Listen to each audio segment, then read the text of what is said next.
The mountains don't keep secrets, they keep bodies. For decades, the rangers of the Appalachian wilderness have walked trails that don't appear on any map, patrolled forests where the trees seem to lean in closer after dark, and signed reports they were ordered to never speak of again. Welcome, traveler. You found a place where the firelight is thin and the dark presses in from every side. I am Sir Bellicho, and I've spent more nights in these woods than I care to count. Out here, the old stories aren't stories at all, they're warnings. The Wendigo, starving and patient, mimicking a loved one's voice from just beyond the tree line. The Mothman, watching from the rafters of an abandoned bridge. And the disaster that always seems to follow. The Wampus cat, half woman, half beast, screaming through the hollows at midnight. The Snallygaster, dropping silent from a black sky onto anything foolish enough to wander alone. And Bigfoot, not the gentle giant of cartoons, but the thing whose footprints end where they shouldn't.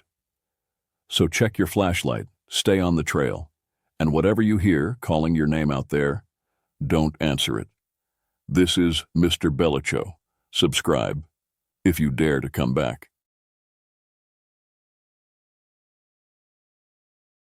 I need to tell you something that I've kept buried for 3 years now.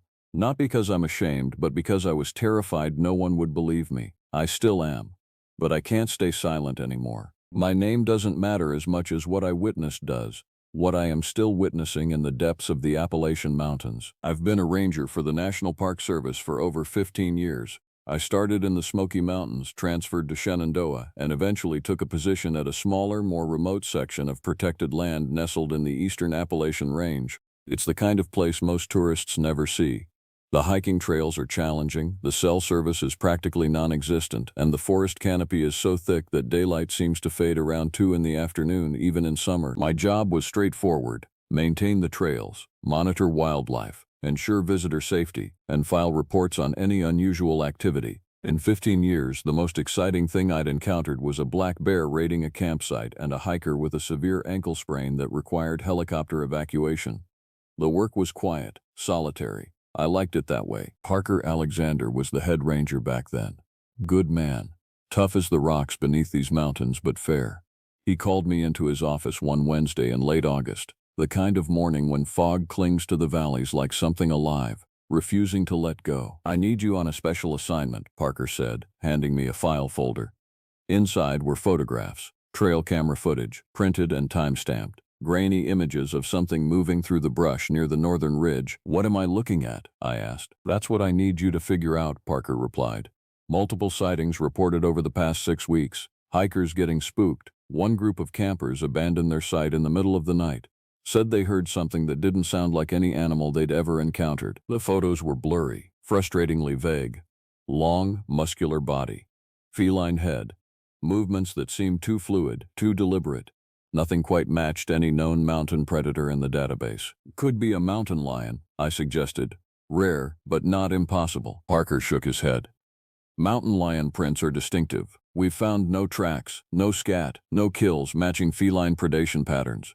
And the hikers who reported the sightings, well, they described something different." He pulled out witness statements. 3 separate accounts. 2 mentioned a creature that was massive, at least 7 feet long, some said. Others spoke of the way it moved. Predatory but almost intelligent. One witness, a Grant Russell, wrote that he'd seen amber eyes watching his group from the tree line. Eyes that didn't blink like an animal's eyes blink. The final witness statement made my stomach tighten. It was from someone named Gavin Griffin, a ranger at a neighboring station who'd been hiking off duty. His account was brief and clinical, but the last line stuck with me.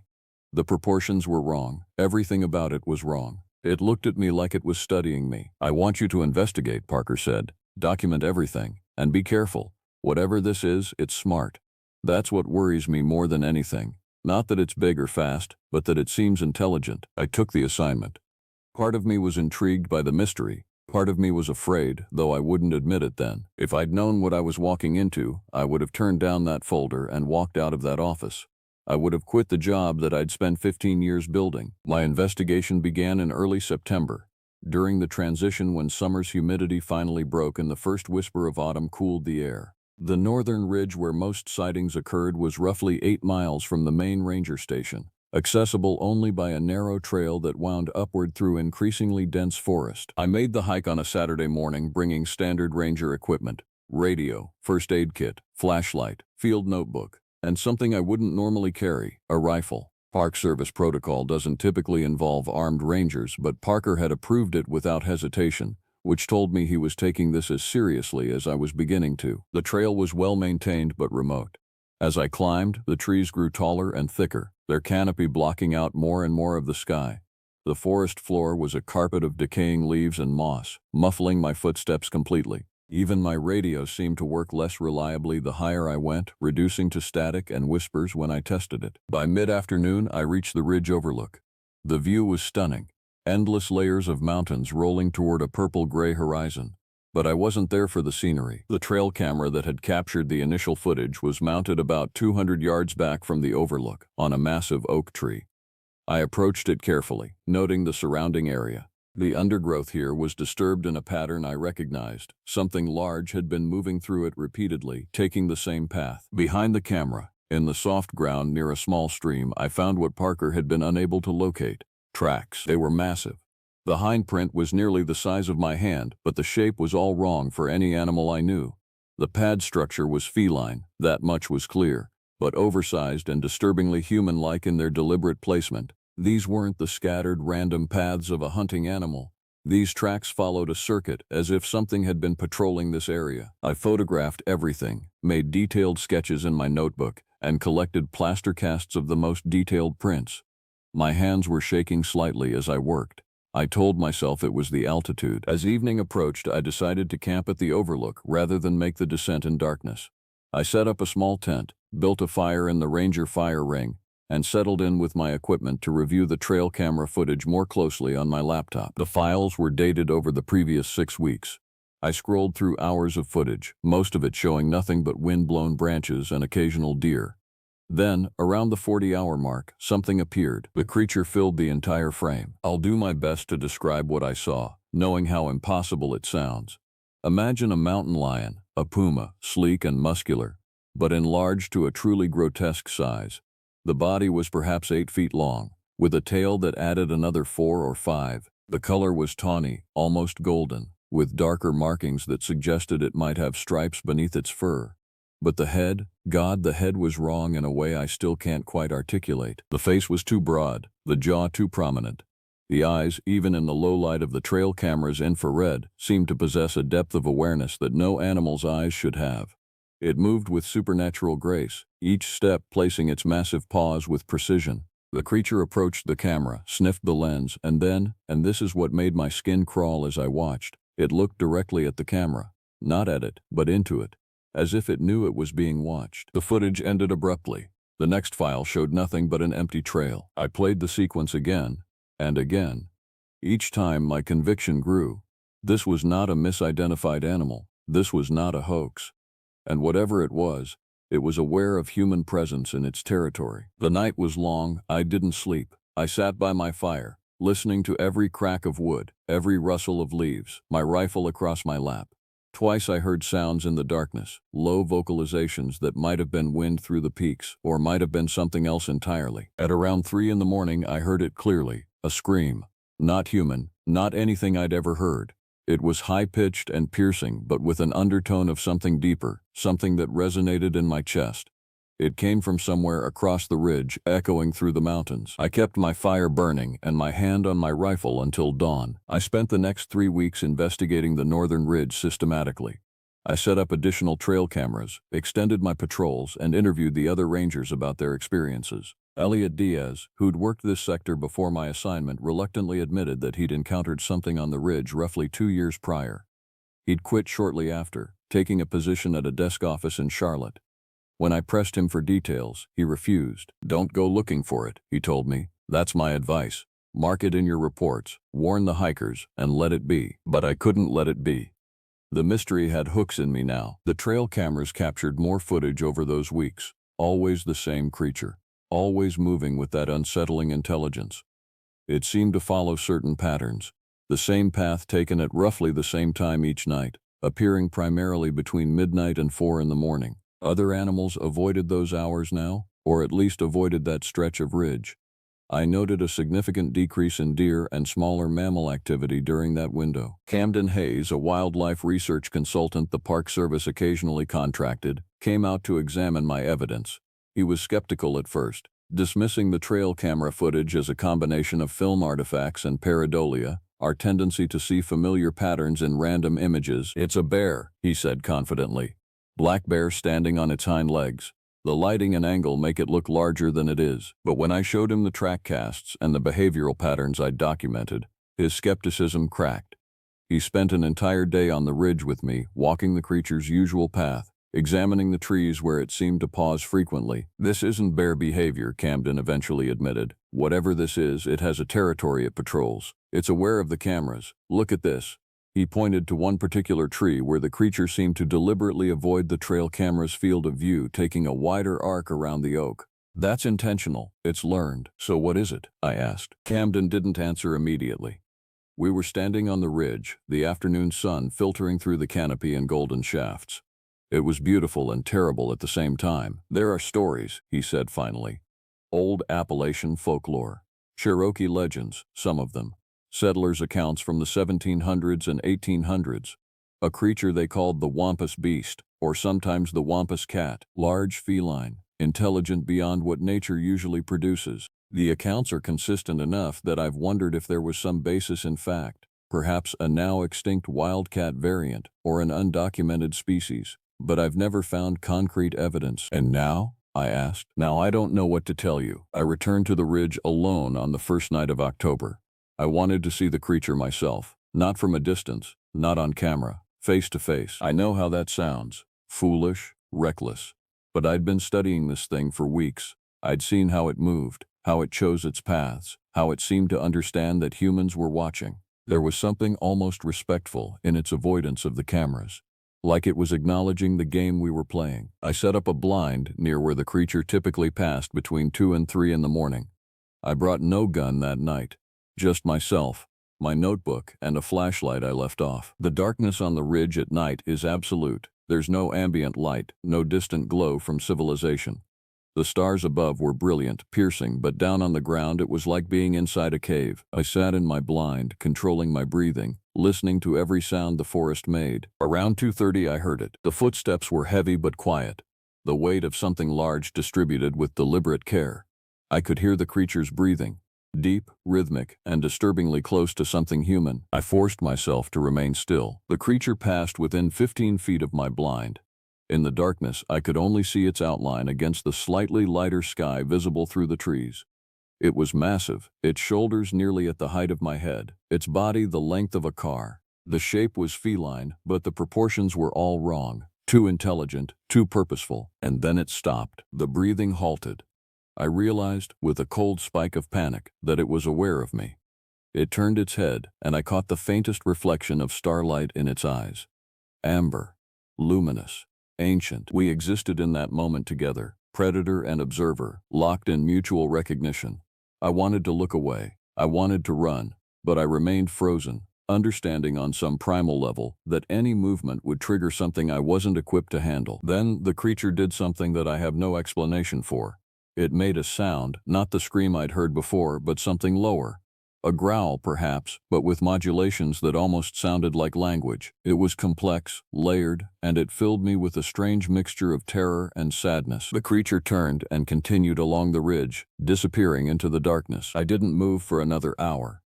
When I finally left the blind and made my way back to the ranger station, my hands were still shaking. Parker found me the next morning in the station office, writing my report. "Well?" he asked. "It's real," I told him. "And it's intelligent. Truly intelligent." Parker sat down slowly. "What do you recommend?" I thought about those amber eyes, about the sound it had made that almost language. "I recommend we leave it alone," I said. "It's not attacking anyone, it's avoiding conflict, and it's aware that we're here. I think it's trying to coexist." Parker considered this. "I'll need to report this up the chain, but I'll make my recommendation clear. Protected status. No hunting, no killing. We establish the perimeter to let hikers know they might encounter wildlife. We educate rather than eradicate." I nodded, relieved. That was 3 years ago. Parker's recommendation went up through channels, and eventually official policy was established. The northern ridge was designated as a restricted habitat zone. Hikers were warned away through signage and permit restrictions. The creature, the wampus cat as the reports began to refer to it, was left largely undisturbed. But knowledge, once gained, cannot be unknown. The truth is, I still see it. Not often, perhaps once a month now, sometimes less frequently. I've become part of its territory, just as it's become part of mine. We maintain a kind of understanding, the creature and I. It knows where I am. It keeps its distance most of the time, but occasionally, on quiet nights when I'm working late at the ridge station, I see it watching from the tree line. I've documented every encounter. I have over 200 photographs now, hours of video footage, detailed behavioral observations. The creature is consistent in its patterns but variable in its routes, as if it's intelligent enough to avoid establishing predictable habits. It seems to have learned which cameras are active and actively avoids them, moving only when they're offline or pointing away from its path. The strangest part, though, the part that keeps me awake some nights, is that nothing we do as rangers seems to bother it. We maintain the trails, run patrols, occasionally guide hikers through the reserve. The creature coexists with all of this. It's as if it's made a choice to share this territory with us, so long as we don't intrude too deeply into its domain. I've never shared the full extent of my documentation with anyone. Parker knows more than most, but even he doesn't know about the photographs I've taken. The clearest ones, taken from distances of less than 50 feet. He doesn't know about the night I found the creature's den, deep in a crevice beneath one of the oldest rock formations on the ridge, or about what I saw there. 3 times now, over the past 3 years, I've seen cubs. Small versions of the creature, learning to hunt, learning to move through their world. They're teaching them, the adult wampus cat, to survive, to hunt, to exist in a world where they shouldn't exist according to every taxonomy and biology textbook we have. The scientific community has no official knowledge of this species.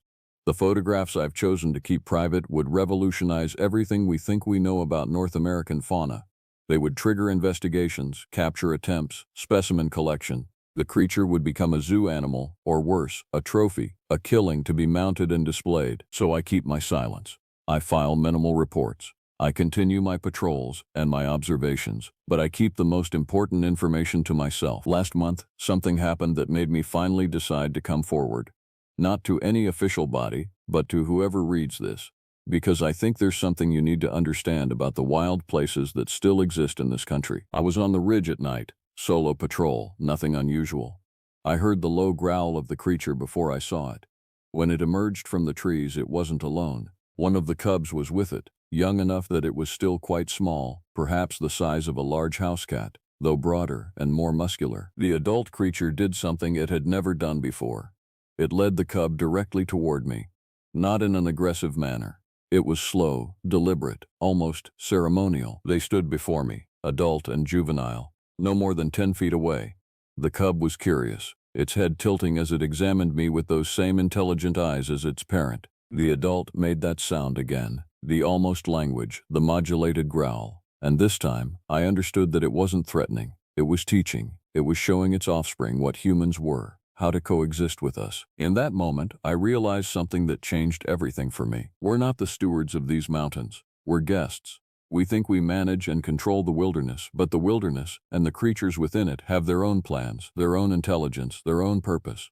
This creature had been here long before we established the park. It will be here long after we're gone, and it's allowing us to be here. The cub turned and followed its parent back into the darkness, and I stood alone on that ridge, understanding finally why Elliot Diaz had quit, why Camden Hayes couldn't quite accept what he'd seen, why Parker never pushed for more detailed investigation. Some knowledge comes with a weight of responsibility that can't be shared. You see something that defies everything you thought was true about the world, and you have to choose: expose it, weaponize it, make it a spectacle, or protect it, respect it, and accept that not everything needs to be measured, cataloged, and controlled. I choose protection. I choose silence. But I'm breaking that silence now because hikers are increasing in number every year. The restricted zone is slowly being eroded by access permits and legislative pressure.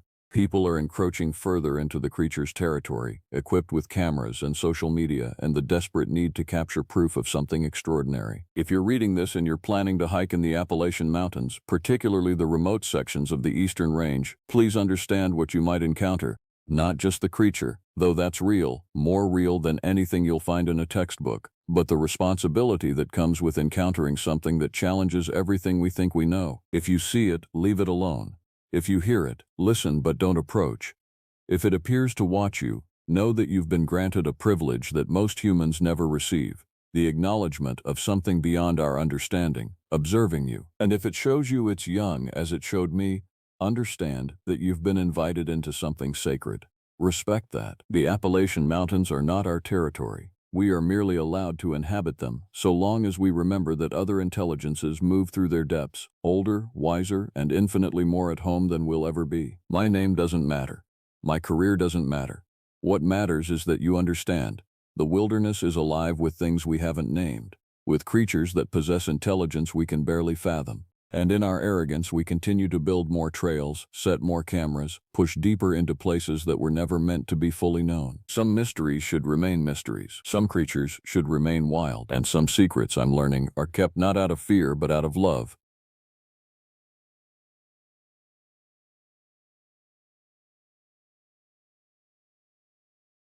There are certain places in the Appalachian Range that don't get written about in the official brochures. Places where the trails go quiet and the bird calls stop entirely. I learned this the hard way, and I'm telling you this now because someone needs to understand what happens when you're assigned to patrol the wrong section of the wrong park at the wrong time. My name doesn't matter much anymore. What matters is what I saw and what I failed to report. Something that still keeps me awake at 3 in the morning, staring at ceiling cracks, trying to make sense of the shapes they form. I've been working for the National Park Service for 17 years. Started out in Shenandoah when I was barely old enough to carry the position with any authority. I was young then, eager to prove myself, hungry for the responsibility. The mountains felt like home in a way nothing else ever had. I moved through the rankings steadily, earned commendations, developed a reputation as someone who knew the terrain, who understood the rhythm of the park and the patterns of the people who came to hike it. 5 years ago, I was transferred to the Savage Mountain region of Maryland, the Appalachian stretch that borders what used to be old mining territory. The superintendent at the time was Kenneth Washington, a man in his late 50s with the kind of methodical approach to park management that came from 3 decades in the field. He was cordial during my orientation, professional in a way that suggested he didn't ask questions he didn't want answered. The briefing lasted exactly 40 minutes. He outlined patrol routes, checked-in procedures, and emergency protocols. He mentioned the usual wildlife concerns, black bears, the occasional mountain lion sighting, hiking accidents in the steeper valleys. He talked about seasonal patterns and visitor traffic. Everything was delivered with the tone of someone reading from a checklist he'd memorized years ago. It wasn't until the very end, as I was standing to leave, that he said something that didn't fit the script. "There are parts of the range where we discourage people from hiking," he said, without looking up from his desk. "The ridge system to the north, you'll see it marked on your maps as restricted zone. We tell tourists it's for environmental protection, stream restoration projects." I waited. There was clearly more. "You won't find stream restoration projects up there," he continued. "But you also won't find many people who ignore the warning signs, so leave them be. Do your standard patrols on the main trails, and when you approach the ridge system, you'll document your patrol, but you won't actually go into it. You'll mark it as checked and move on. Understood?" I should have asked why. I should have pushed back, but I was still new to the idea of this position, still grateful for the assignment, and he had that unmistakable tone of someone who was saying what he'd been told to say by someone higher up. "Understood," I told him. "Good," he said. And then he did something strange. He looked directly at me for the first time. "If you see anything unusual up there, anything at all, you call it in immediately and you don't go back. You find an alternate route. Can you do that?" "Of course," I said. I was lying. Or I was naive. Or I just didn't understand what unusual meant in the context of that particular stretch of mountain. The first 3 months were routine. I settled into the patterns of the patrol routes, got to know the regular hikers, the ones who came every weekend with their families, the serious climbers, the bird watchers who carried cameras the size of small children. I learned where to find the maintenance issues, which trails needed repairs, which sections were prone to washouts during heavy rain. I did exactly what Washington had instructed. I marked the northern ridge as patrolled without actually entering it. I told myself it was protocol. I told myself it was environmental protection. It was easier not to think too hard about the words he'd used. If you see anything unusual, it takes a specific kind of willful ignorance to hear something like that and not wonder what you're actually being warned about. That ignorance lasted until October of my second year assigned to that section. The season was turning. The leaves were in that specific shade of red-orange that only happens for about 10 days in Appalachia, and the air had that crispness that makes you feel like you can see farther than you actually can. I was finishing up the afternoon patrol, moving south from the main ridge toward the lower trail systems, when I found Paul Hughes, or what was left of him. He was one of the regular hikers. A man in his 60s, came out every other weekend with his wife. Except this weekend, his wife had stayed home and Paul had decided to take what he said would be a quick solo hike to some vista point he'd been wanting to photograph. I found him about 40 yards off the main trail, partially obscured by a stand of laurel thickets. What made me notice him in the first place was the color of his jacket. Bright blue. The kind of thing that stands out against the autumn foliage immediately. What I noticed after I got closer was that the jacket was torn, not ripped in the way you might tear clothing on branches or rocks. These were clean, precise tears that ran in parallel lines across the back and the shoulders. Multiple tears, and they were deep enough that I could see the interior padding had been pulled out. Paul himself wasn't moving. His body was positioned face down, and even from a distance I could tell something was catastrophically wrong with the alignment of his spine. I've been trained in emergency response. I made the calls I was supposed to make. I documented the scene the way I was trained to document scenes. I called Kenneth Washington directly, and his response was immediate and strange. Don't touch anything. Don't let anyone else access the area. I'm calling in a recovery team from outside our jurisdiction. No one on staff needs to be involved with this except you. Mark the area and keep the main trail clear. Can you do that? Of what? I asked. What killed him? Animal attack, Washington said, and there was something in his voice that made it clear he wasn't really asking me to believe this. He was just giving me the official narrative to repeat. The injuries, they're not like anything I've seen from a bear or mountain lion. You haven't seen a lot of things, Washington said, and then he hung up. The recovery team arrived at nightfall. They were professional, efficient, and completely uninterested in discussing anything. They took photos, removed the body, and left. It took them 45 minutes total. By the time they were gone, they'd taken any evidence I might have wanted to examine more closely. The official report, which I saw 3 weeks later, listed the cause of death as blunt force trauma consistent with a fall. Injuries attributed to his body striking rocks as he fell down the slope. The assumption was he'd lost his footing on an unmarked section of trail. The assumption was a lie, and I think part of me knew it immediately. But I also knew, with increasing certainty, that I wasn't supposed to investigate further. That asking questions was the fastest way to get transferred, or worse. Kenneth Washington had made it clear without ever actually saying it outright. There were boundaries in this park that went beyond the official maps, and I was being told, in the most professional way possible, not to cross them. I spent the next month trying to convince myself that the official explanation was plausible. I told myself that I'd been stressed, that I'd misinterpreted the injuries. I told myself that Kenneth Washington wasn't hiding anything, that the recovery team's speed was just efficiency. I told myself all the things I needed to tell myself to sleep at night. Then, in November, I got a call from George Flores, one of the other rangers who worked the eastern section of the park. He wanted to talk, in person, somewhere that wasn't the ranger station. We met at a diner in Cumberland, about 30 minutes from the park. George was a man in his mid-50s, with the kind of weathered face that comes from spending your entire life outdoors. He ordered coffee and didn't drink it.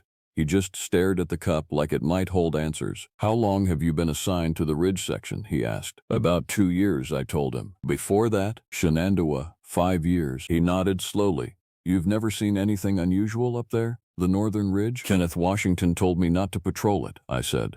I assumed it was protocol. Kenneth Washington was warned about this in 1987, George said. Before that was his predecessor, William Edward, in the 60s. And before him, going back as far as anyone's kept official records, there was always someone in that position who knew. He finally looked at me, and they never told the new people. They just gave them the same warning Kenneth gave you. Knew what? I asked. George took a long time before answering. When he did, his voice was very quiet. There's something in those mountains, he said. In the ridge system, in the deep valleys where the old mining operations used to be. It's been there for a long time. How long, I'm not sure. Some of the documentation I've seen goes back to the 1800s, and there are hints that people in the area were aware of it long before that. I felt something cold move down my spine. What kind of something? The locals have a lot of names for it, George said. Some of them call it the snallygaster. Others call it the ridge runner, or the something that watches. The internet cryptid communities know about it. There are forums dedicated to Appalachian creatures and they catalog sightings. But those sightings are old. Most of them are from before the park was established. Once it became official parkland, the sightings stopped being reported. Because the people who managed the park made sure they stopped being reported. I leaned back in my chair. This was the kind of conversation that, if I was heard having it, could end my career. But I also couldn't stop listening. Why? I asked. Why cover it up? Because reporting it would mean confirming its existence, George said, and confirming its existence would mean that a government agency couldn't control what happened in government-designated wilderness. It would mean admitting there's something in those mountains that's never been captured, studied, or contained. That's not something that plays well with park administration. It's not something that plays well with federal agencies. So instead they manage the sightings by limiting the opportunities for sightings to occur. They keep people out of the ridge system, I said slowly. They keep people out of the ridge system, George confirmed. They restrict access. They discourage hiking in certain areas. And when someone gets killed, when the creature kills someone, they handle it very quietly. They call it a fall, or a bear attack, or an accident, and they bury it. I thought about Paul Hughes's body. I thought about those parallel tears in his jacket, clean and deep and precise. I thought about the way Kenneth Washington had taken control of the situation, how quickly he'd had the body removed. How many? I asked. How many people have died in recent history that I can confirm with reasonable certainty? George paused. 7 in the last 40 years, maybe more.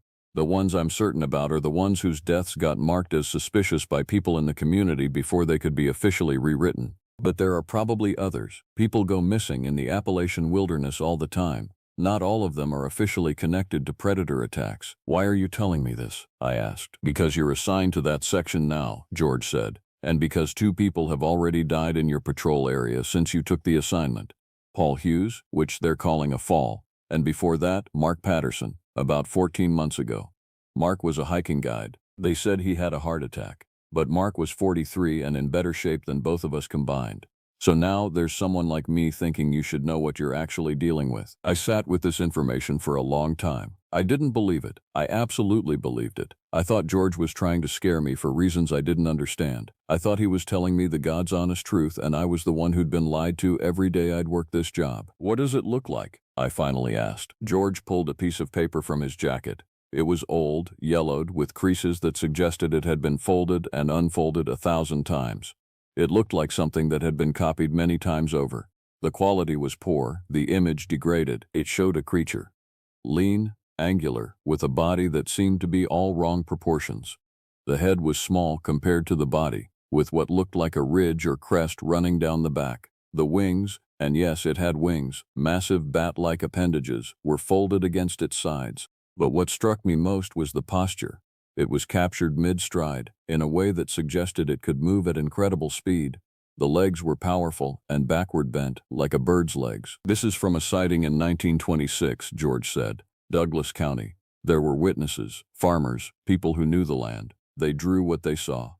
This is the best documentation we have. It's a creature? I asked stupidly. It's something, George said. Something that's lived in those mountains for a very long time. Whether it's one creature that lives an impossibly long life, or whether there are multiple of them, we don't know. But based on the sightings, based on the patterns, I think there might be more than one. I think they might breed. I think there might be a small population isolated in that ridge system. I handed the paper back to him. What do I do? I asked. You don't go into the ridge system, George said. You don't investigate unusual sounds. You don't get curious. You do exactly what Kenneth Washington told you to do. You mark it as patrolled, you move on, and you try to think about it as little as possible. That's the job now. That's been the job for every ranger in that position for 40 years. And when someone else gets killed, you report it as an accident, George said, and then you put in for a transfer. After that conversation, everything changed and nothing changed. I continued my patrols exactly as instructed. I avoided the ridge system, I marked it as checked, and moved on. But now, every time I approached that section of the park, I felt like I was being watched. I've never believed in that sort of thing. The sense of being observed. It's the kind of paranoia that creeps into your mind when you spend too much time alone in the wilderness. But this was different. This was the feeling of something actually present, actually aware of my presence. It started in December. I was running my standard patrol on the main trail that skirted the edge of the ridge system, and I started to hear something. A sound that didn't fit any bird call or animal noise I'd ever cataloged. It was something between a shriek and a whistle, high-pitched and piercing, but with layers to it. Like multiple sounds happening simultaneously in a way that shouldn't be possible from a single creature. I stopped. I listened. And then I heard it again. From higher up in the ridge, deeper into the areas I didn't go. My hand went to my radio, and I almost called it in. But then I stopped. What would I say? That I'd heard an unusual sound? That would trigger questions? That would trigger Kenneth Washington's concern? That would trigger the machinery of management and control that had already proven it valued its secrets over its people. So I didn't call it in. I marked the patrol as complete, and I went back to the station. But the sounds continued. They happened at irregular intervals, sometimes at night when I was in my ranger's quarters, sometimes during the day when I was on patrol, always from the direction of the ridge, always with that same quality that made the hair on my arms stand up. I started researching. I found the online forums George had mentioned. I read through hundreds of posts about the snallygasters, sightings that went back centuries, descriptions that varied wildly, and a consistent thread among people who claimed to have encountered it, a feeling of being studied, of being examined, of knowing with absolute certainty that something intelligent was looking back at you. In January, I found something in the park archives that I shouldn't have been able to access, a file cabinet in the maintenance office that hadn't been properly secured. Inside it were documents going back 30 years, reports of deaths, reports of sightings by rangers who'd been assigned to the ridge system, reports of behavior patterns suggesting the creature was becoming more aggressive, more willing to approach the main trails. One report, dated 1994, was written by a ranger named Scott. He described following sounds into the lower sections of the ridge system, against explicit orders, and what he'd found there. A clearing, a place where the trees were unnaturally cleared away, and the ground was bare. He described an odor, chemical and wrong. He described finding bone fragments scattered across the clearing, partially buried. He described the moment he realized he was not alone in the clearing, and how he'd barely made it back to the trail before whatever was there caught him. Scott's next report, 6 months later, was his request for a permanent transfer. He was reassigned to Shenandoah. The file ended there. I put the documents back exactly where I'd found them. I told myself I'd never open that cabinet again, but the sounds continued, and my curiosity, once awakened, was impossible to put back to sleep. In February, I did something I knew I shouldn't do. I made a decision that, looking back, seems like the moment everything shifted, like the moment I stopped being someone who was managing a problem and became someone who was about to learn the real nature of that problem. I was on patrol near the ridge system at dusk. The light was getting thin, the way it does in winter, turning everything blue and gray, and I heard it again, that sound that wasn't quite a sound, that existed in the space between animal calls and human voices. This time, I didn't ignore it. This time, I followed it. The trail I was on curved around the lower reaches of the ridge, but there were unmapped paths that led upward into the restricted area. The Park Service hadn't bothered to fence them off. The restriction signs were enough to keep casual hikers away. But I knew how to read the land, and I could see the subtle markers that suggested people had traveled these routes before. Recent people. The kind of people who had official reasons to be here. I climbed for maybe 30 minutes, moving carefully, watching the light drain out of the sky. And the sound kept pulling me forward, deeper into the ridge system, into the places that were explicitly off limits. I should have turned back. Every instinct I had that was still bound by protocol and self-preservation screamed at me to turn back. But there was another part of me, the part that had been a ranger long enough to trust its own judgment, that needed to know, that needed to see. The sound was coming from a ravine system to the west. I could see it now, a deep cut in the mountainside that wasn't visible from the main trails. I made my way down the slope, carefully, using the ancient trees as anchors, and that's when I saw them. They were perched on the rocks above the ravine. 2 of them, at least 2. There might have been more in the shadows, but I only had clear sight of 2. The image from George's old photograph didn't come close to capturing what they actually looked like. They were lean, yes. They were angular, yes. But they were also alive in a way that documentation couldn't convey. Their skin, if it could be called that, had a texture like tree bark or stone, mottled gray and brown. Their heads were cocked at an angle, turned toward me, with eyes that were wrong, too large, too knowing. The ridge that ran down the back of their bodies continued down the base of their skulls like a crest of bone, and they were looking at me. Both of them, completely still, completely focused. I stopped moving. I stopped breathing. I'd been trained in what to do if you encounter a large predator. Don't run, don't make sudden movements, back away slowly. But I also knew, with a certainty that defied logic, that those training methods wouldn't work here, that these creatures weren't operating on the instinct level of bears or mountain lions, that they were making a choice about whether to attack me. For maybe 30 seconds, nothing happened. We existed in a moment of terrible stasis, three creatures on a mountainside sizing each other up. Then one of them made a sound. Not the shrieking sound I'd heard before. This was lower, more controlled. A communication. And the other one answered. They moved, not toward me, but away. They climbed up the ravine wall with a fluidity that was horrifying to watch, using some kind of grip or adhesion that I didn't understand. Their wings unfolded as they moved, vast, membranous things that seemed to pull the darkness of the ravine with them, and they lifted off from the rocks. They didn't attack. They didn't even approach. They simply flew further up the ravine, into the deepening darkness, and then they were gone. I stood there for a long time after they disappeared, trying to process what I'd just seen, trying to construct a rational explanation for what had just happened, and finding that no rational explanation existed. Eventually, I climbed back out of the ravine. I made my way back to the main trail. I walked back to the ranger station on legs that felt like they belonged to someone else. Kenneth Washington was waiting for me. He was sitting in my office when I came in. Just sitting there at my desk, very still, very calm, like he'd been waiting a long time. "You went into the ridge system," he said. It wasn't a question. I didn't deny it. What would be the point? "I saw them," I said. "I know," Washington said. "George called it in." Of course George had. He'd known I was going to do something stupid. He'd probably been monitoring me since our conversation in December. "They didn't attack," I said. "They just left." "That's because they were already fed," Washington said. "There was a hiker reported missing from the eastern boundary 3 days ago. Tourist who ignored the warning signs, went into restricted areas. They found his car. They didn't find him." I felt something in me collapse. I'd made the situation worse. By going into the ridge system, by showing the creatures that a ranger was willing to cross the boundaries, I'd essentially announced that there were easier targets available. "What happens now?" I asked. "Now you put in for a transfer," Washington said. "You request reassignment to Shenandoah or any other park in the system. You get out of here, and you get out of here quietly. You don't talk to anyone about what you saw. You don't mention the creatures, the ridges, any of it. You take your experience and you move on, and you start building a new version of yourself that doesn't remember this." "And if I don't?" I asked. "Then you'll be reassigned anyway," Washington said. "But there will be questions asked about your unauthorized access to restricted areas. There will be investigations into whether you violated park protocols.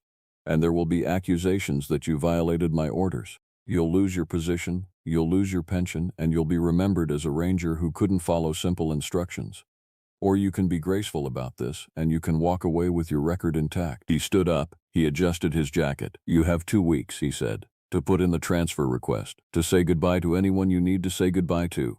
After that, I'll assume you're not going to cooperate, and I'll initiate the process myself." He left. I sat at my desk, in my own office, and I felt the cage close around me, because I understood now what the system was actually designed to do. It wasn't designed to manage the creatures. It was designed to manage people, to keep people quiet, to make sure that anyone who encountered the truth about what lived in those mountains understood that the cost of exposure was everything. I could have gone to the authorities. I could have gone to federal agencies, to wildlife organizations, to the media. I could have tried to expose what was happening in that section of the park, but I understood, with perfect clarity, that doing any of those things would destroy me, that the system was designed to protect itself, and that it had the resources and the reach to make any whistleblower look unreliable, unstable, or mad. So I did what Kenneth Washington told me to do. I put in for a transfer. I requested reassignment to Shenandoah, back to the park where I'd started. I said it was for personal reasons, for a desire to return to familiar territory. The request was processed within days, but before I left I did something else. Something that might have been noble or might have been pointless. I compiled everything I could find about the creatures into a document. All the sightings, all the deaths, all the photographs and sketches. I put it in a waterproof container and I buried it on the mountain where I'd seen them, marked with coordinates that only someone who knew how to read the terrain would understand. I told George where it was. I told him to retrieve it after I left, to preserve it. Maybe, I thought, if there ever came a time when the truth could be told, there would be evidence available. George looked at me like I was naive, but he took the coordinates. I've been at Shenandoah for 3 years now. I've built a new life, or something approximating one. I do my job well. I'm respected by the other rangers. I don't talk about my time in Maryland, Appalachia. I don't talk about what I saw, but I can't stop thinking about it. And I can't stop realizing that what happened to me in that park is probably happening in other parks, in other wilderness areas, wherever there are things that the government has decided are too dangerous or too impossible to acknowledge. I think about the creatures in the ravine. I think about their eyes, about the intelligence that looked out from behind them. I think about the fact that they're still there, still watching the boundaries of that restricted area, still occasionally taking hikers who wander too far from the marked trails. I think about the system that manages them, the rangers who know the truth and stay silent, the administrators who handle the deaths and file the false reports, the machinery of control and concealment that keeps the public from understanding what actually lives in the wild places of this country. Most of all, I think about the fact that you're never really done with a place like that. You can leave the mountains, you can request transfers, you can build new lives in new parks, but the memory of those eyes, following you, never leaves. The sound of that creature's voice, that communication, never stops echoing in your mind. Last month, I got a letter. No return address. It contained a single photograph. It was me, standing on the ridge system of that Maryland park, with those creatures visible in the ravine behind me in the distance. Barely visible, almost lost in the shadows. But visible. The letter contained one line. It said, "We're still watching." I don't know if it was George. I don't know if it was someone else from the system, sending me a message about what happens to people who know too much. I don't know if the creatures themselves somehow had access to the technology to send letters, which is impossible, which means I'm either losing my mind or living in a world more strange and wrong than I'm willing to accept. What I do know is that I made a choice on that February evening when I followed the sounds into the ravine. I chose to see something that I was supposed to keep unseen. And that choice has consequences that will follow me for the rest of my life. If you're reading this, if you're hearing this story being told to you by an artificial voice synthesizing words I've written down, you should know something. The wild places of this country are not always what they seem. The parks that we visit, the trails that we hike, the wilderness that we think of as empty and benign, it's not. There are things in those places, things that are managed, things that are hidden, things that are deciding every single day whether they're going to interact with us. And the system that's supposed to protect us from those things is more interested in protecting itself. I think about the missing hiker sometimes, the one that the creatures had already eaten when I was in the ravine with them. I think about his family, about the official reports they received, about the false closure that body never recovered must have provided them. I think about all the other families, going back years, going back decades, who've lost people to the wilderness without ever knowing the real story. I'm telling you this story now because I'm tired of the silence. I'm tired of being part of the system that conceals. I'm tired of hearing my own voice, internally, repeating the lies I've been told to believe. But I'm also afraid. I'm afraid of what happens if the people managing these creatures understand that I've broken the silence. I'm afraid of consequences that might not be official or bureaucratic, but that might be much more immediate and final. So I'm telling this story anonymously. I'm telling it as a confession to the void, hoping that somewhere out there, someone will read it or hear it and understand what's really happening in the Appalachian Mountains and the parks that surround them. The creatures are still there. The system is still in place. And somewhere, someone is still doing what I did. Finding the sounds, following them, discovering things they were never supposed to know. I hope they're braver than I was. I hope they have the courage to do what I couldn't, because the world needs to know what's being hidden in those mountains, even if the cost of that knowledge is everything.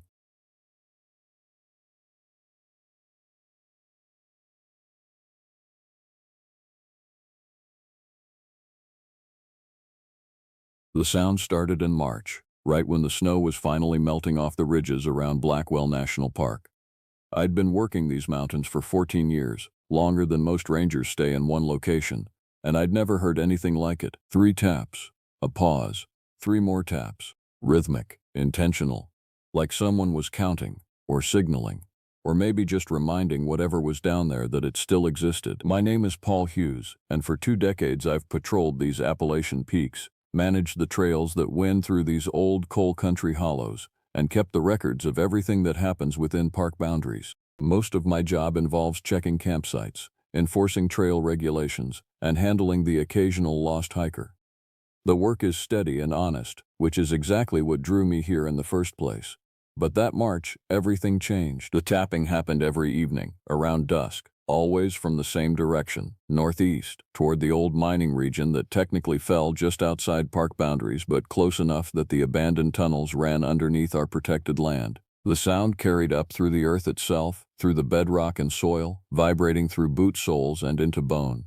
At first I thought it might be equipment from a surveying crew, but no permits had been filed. No one was supposed to be out there. I mentioned it to the other rangers at the station, George Flores and Kenneth Washington. George had only been with us for 3 years, still eager and uncertain in the way young rangers are. Kenneth had 22 years in, nearly my equal in experience. We sat in the ranger station on a Thursday evening drinking bad coffee, and I described the sound to them. Probably miners, or what's left of that operation, Kenneth said without looking up from his paperwork. The old Blackwell mine shut down in 1987. Sometimes machinery shifts, settles. Metal makes noise when temperature changes. It's too rhythmic for metal shifting, I said. 3 taps, pause, 3 taps. Exact same spacing every time. George leaned forward. You think something's happening with the old tunnels? I think I want to find out what's making that noise, I said. Kenneth finally looked at me, and I saw something in his expression I didn't like. Not skepticism exactly, more like recognition. Like he knew what I was going to say next and was already preparing his answer. Don't go down there, Paul, he said quietly. I asked him why. He just shook his head and went back to his paperwork. That should have been my first real warning. Kenneth Washington is the least superstitious person I've ever met. He doesn't believe in ghost stories or folklore. He believes in procedure, regulation, and documented fact. For him to warn me away from something, even indirectly, meant something. But I've always been stubborn.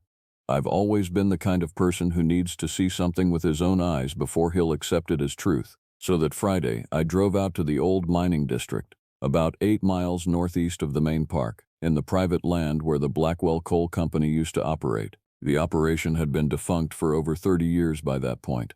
The tunnels sealed off after the final collapse in 1989 that had killed 2 miners. Their names had been Edward Butler and Scott Klein. The company had settled with the families, sealed the main shafts with concrete and steel, and pretended the whole thing had never happened. I parked my Ranger truck at the boundary line and walked the rest of the way.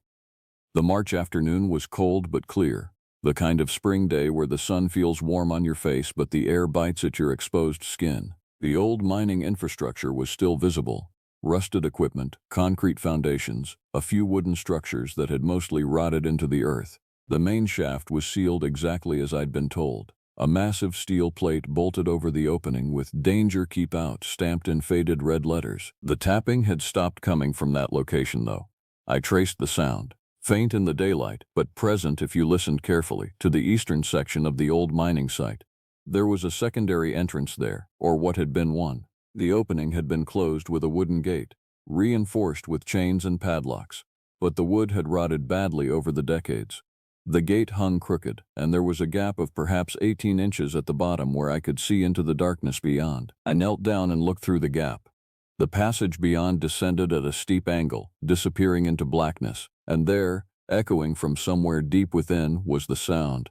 3 taps, a pause, 3 taps. I sat there for a long time, listening. The temperature seemed to drop as the sun got lower in the sky. By the time I stood up and walked back to my truck, it was nearly dusk, and that sound was the loudest and clearest I'd ever heard it. 3 taps, pause, 3 taps, not random, not mechanical. Something with intention and patience behind it. Something that knew I was there. Monday morning, I went into the station early and pulled the historical records we had on file about the Blackwell mine closure. Most of the information was sparse. A few newspaper clippings from 1987 and 1989, a brief statement from the company, some official closure documents. But what interested me was a reference to an old research file from around 1952, created by someone named Edward Butler. The name jumped out at me because Butler was one of the men who died in the 1989 collapse. But the 1952 file wasn't about a collapse. It was about something the miners called Tommyknockers. I'd heard of Tommyknockers before, of course.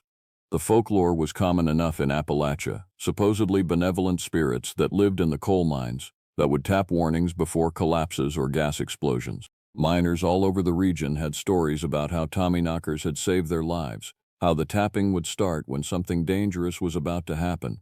It was the kind of thing that got told and retold until no one could really distinguish the mythology from actual belief. But this file, the one created by Edward Butler in 1952, treated it differently. It was written like a careful observation, not superstition, not folklore, documentation. According to Butler's notes, the Tommyknockers in the Blackwell mine were particularly active. They would tap in patterns that the miners had learned to interpret. 3 taps meant a section of tunnel was becoming unstable. 5 taps meant toxic gas concentration.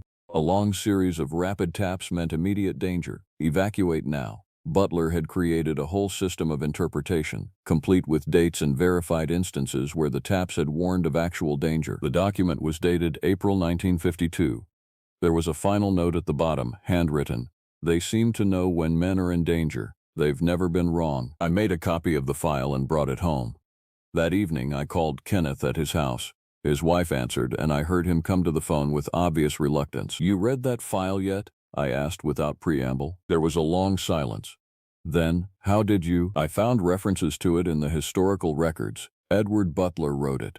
"Why didn't you mention this when I told you about the tapping?" "Because," Kenneth said carefully, "there are things that happen in those mountains that don't have explanations, and some of us have learned not to ask too many questions about them." "That's not good enough," I said.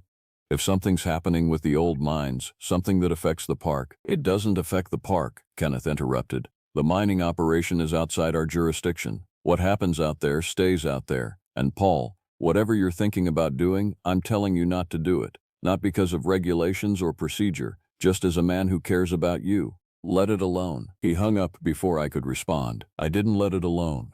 The next morning, I drove back out to the old mine site. This time I brought a flashlight, a rope, and more rational thinking. The gap under the wooden gate was still accessible. I could fit through it if I squeezed. The passage beyond was steep and narrow, but navigable. It descended at an angle that suggested it had been a maintenance tunnel, not a primary shaft. If I was careful, I could explore maybe 50 feet into it, far enough to determine what was making that sound, close enough to escape if something went wrong. At least, that's what I told myself. I wedged through the gap, switched on my flashlight, and began descending. The passage was ice cold and smelled of minerals and stale air. The walls were blackened by decades of coal dust, textured by the tools that had been used to carve them. My boots found decent purchase on the stone. Every few steps I could see old mining equipment, picks and shovels mostly, abandoned where they'd been left when the mine closed. I descended for perhaps 2 minutes, maybe more. The passage leveled out, and I found myself in a wider chamber. It was a support chamber, I realized. The kind where miners would have stored equipment and taken brief breaks. The air here was even colder, and there was a sound, a low, almost subsonic humming that I felt more than heard, and then the tapping started. 3 taps. Pause. 3 taps. It was coming from deeper within the mine, from passages I couldn't see. The sound was clear, distinct, and close, closer than it had ever been. The tapping wasn't coming from some distant section of tunnel. It was coming from something in this chamber with me, or from a chamber just beyond the edge of my flashlight's reach. I swung the light around, trying to locate the source, and that's when I saw the marks on the wall. They were handprints, dozens of them, maybe hundreds, pressed into the coal dust and mineral deposits on the wall. Some of them looked recent. The dust around them was disturbed, showing clear finger impressions. Others were faded, barely visible, possibly decades old. They covered an entire section of wall about 8 feet wide and 6 feet tall.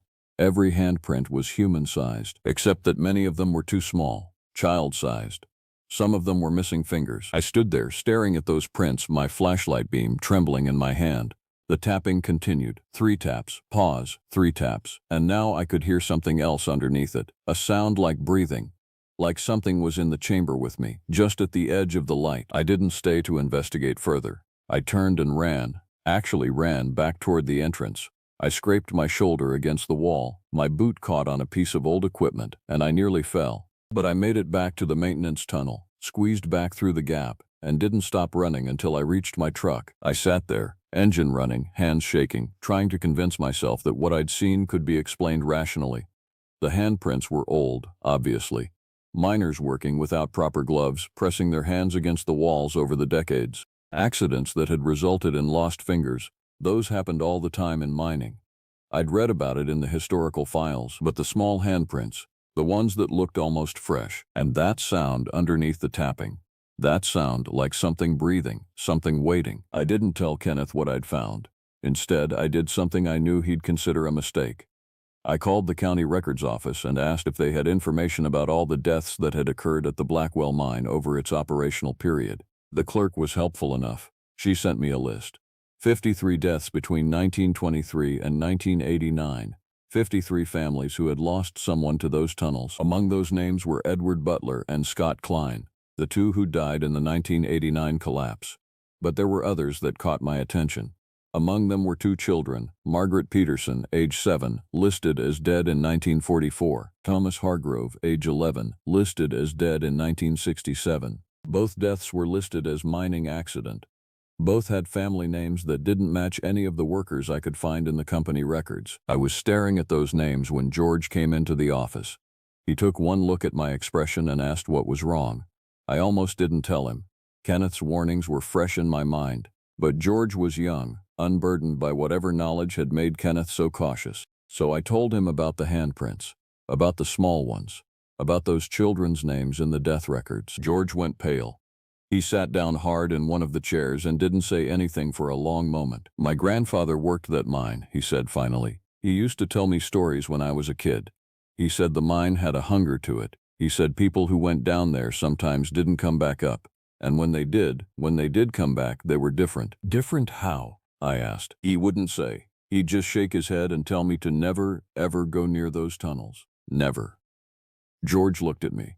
"You've gone down there, haven't you? Into the tunnels?" I didn't answer, but he saw the truth in my face. "Oh, Paul, you shouldn't have done that." "Why not? What am I supposed to be afraid of?" "The knocking," George said. "The Tommy knockers.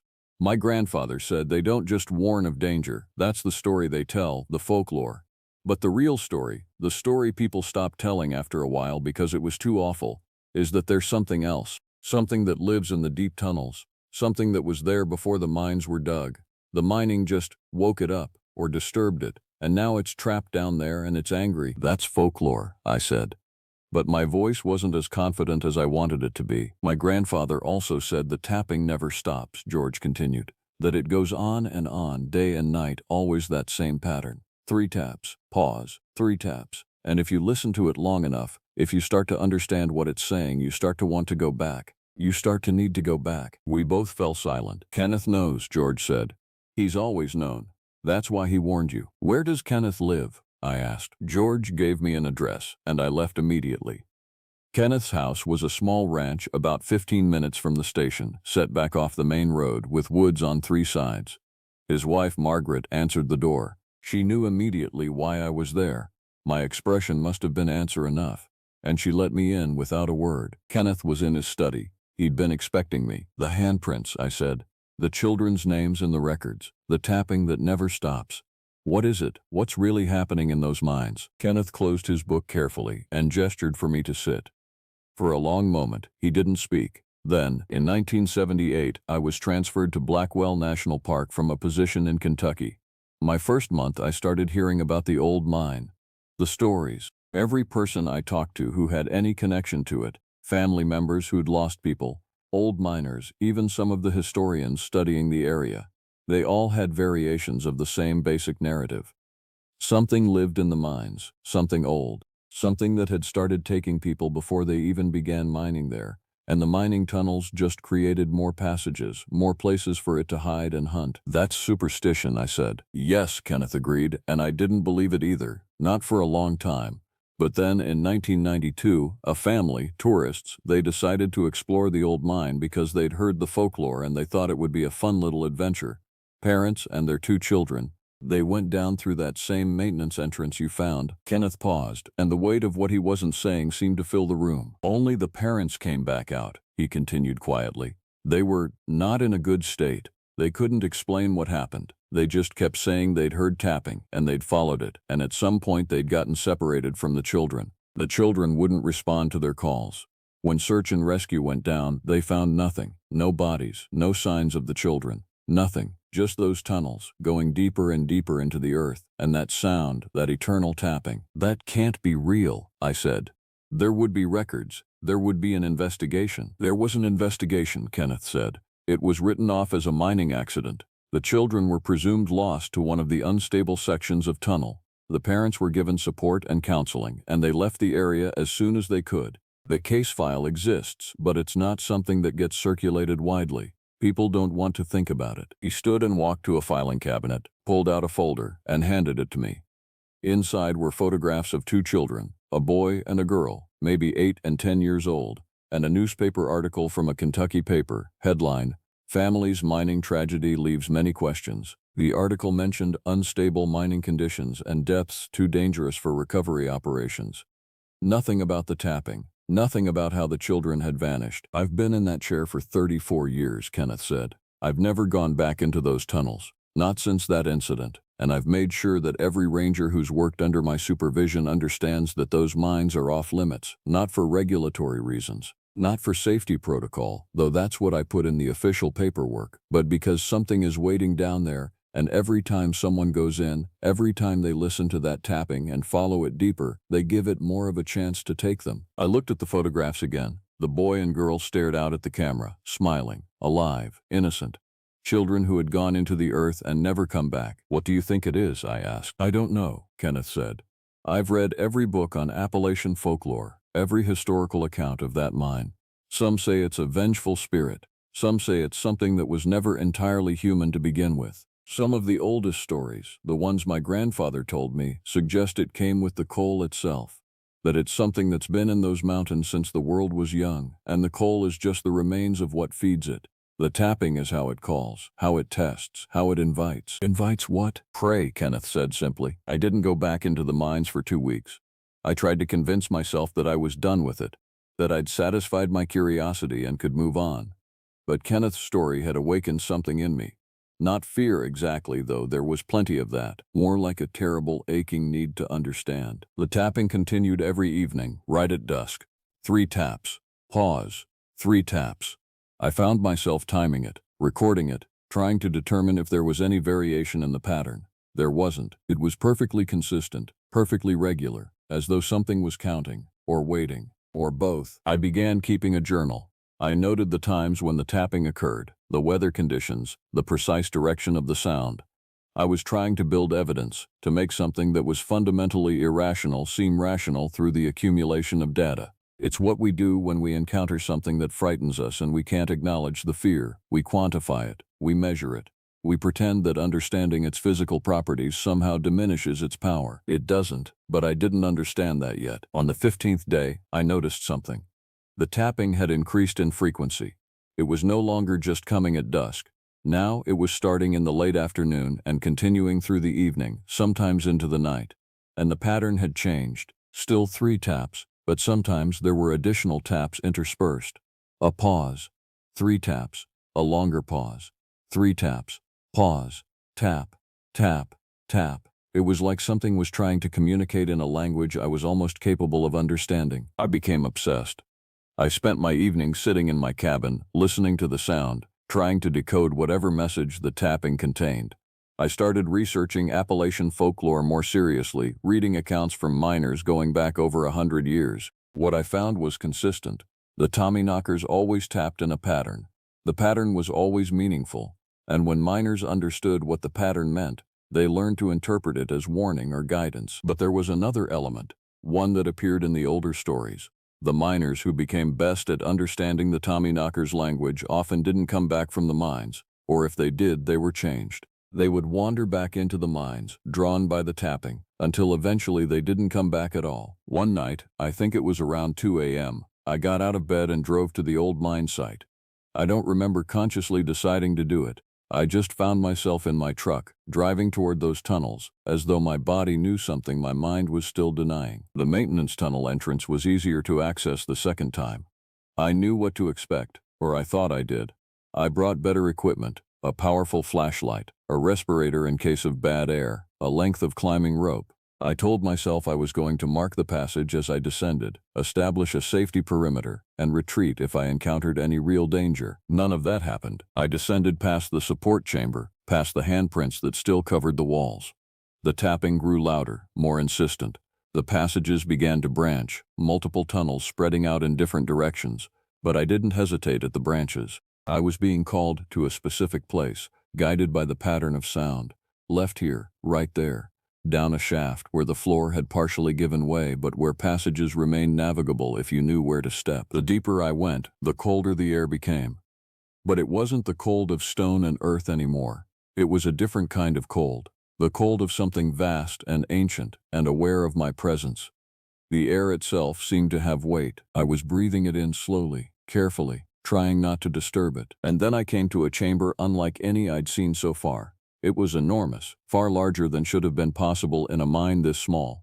The walls were smooth, polished by something other than human tools. The floor was perfectly level. The ceiling disappeared into darkness above the range of my flashlight. In the center of the chamber was a shaft. Not a mining shaft, a well perhaps. The opening was circular, maybe 8 feet across, and the walls descended into absolute blackness. And from that darkness came the tapping. 3 taps. Pause. 3 taps. It was so loud here that the sound seemed to come from inside my own body, or from the earth itself, or from something that lived beneath the earth and was acknowledging my presence. I stood at the edge of that shaft and felt something I can only describe as recognition. Not an intellectual recognition, but a deeper one. As though whatever was at the bottom of that shaft had been expecting me. As though I had been drawn here specifically, deliberately, and every moment since I'd first heard the tapping had been leading to this moment. I was reaching into my pack for my rope, intending to descend further, when I heard footsteps. I spun around, and in my flashlight beam I saw another person standing in one of the passages behind me. He was wearing old clothes. Mining clothes, the kind they would have worn in the 1950s or earlier. He looked at me with an expression of profound sadness. "Don't go deeper," he said. His voice was hoarse, as though he hadn't spoken in a very long time. I stared at him. "Who are you?" "Does it matter?" he asked. "I've been down here for a long time. Since 1952.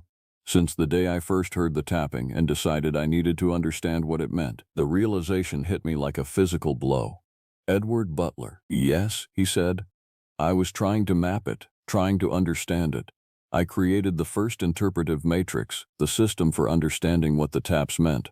I thought if I could comprehend its language, I could communicate with it. I could make it stop taking people." "But you didn't leave," I said. "No," Edward Butler replied. "I didn't. Because at some point I realized something. The tapping, it's not random, it's not mindless, it's patient, it's intelligent. And it doesn't hate us, exactly. It's just hungry. It's always been hungry. The coal in these mountains, the deposits, that's what remains of things it consumed thousands of years ago. Now the coal is mined, removed, and it's waiting for us to feed it instead. It's been waiting, and the tapping is just its way of inviting dinner." I tried to back away from the shaft, toward the passage I'd entered through. But Edward Butler stepped into my path. "There's no point running," he said. "You've already come too deep. It knows where you are. It's been calling you specifically, and you answered. The best thing you can do now is accept it. Stop fighting. Let the tapping guide you deeper, and maybe it will be quick." I pushed past him. He didn't resist. He just stood there watching me run, with that expression of infinite sadness. I made it out of the mines. I don't remember the entire journey, but I remember pieces of it. Running through tunnels, taking wrong turns, doubling back. The tapping followed me everywhere, that constant 3 taps, pause, 3 taps, sometimes from ahead, sometimes from behind, sometimes from the walls themselves. The passages seemed to shift and rearrange themselves as I ran, as though the mine was actively trying to confuse me, to lead me deeper rather than allow me to escape. But I kept moving, kept fighting against the pull of that sound, and eventually I found passages that led upward.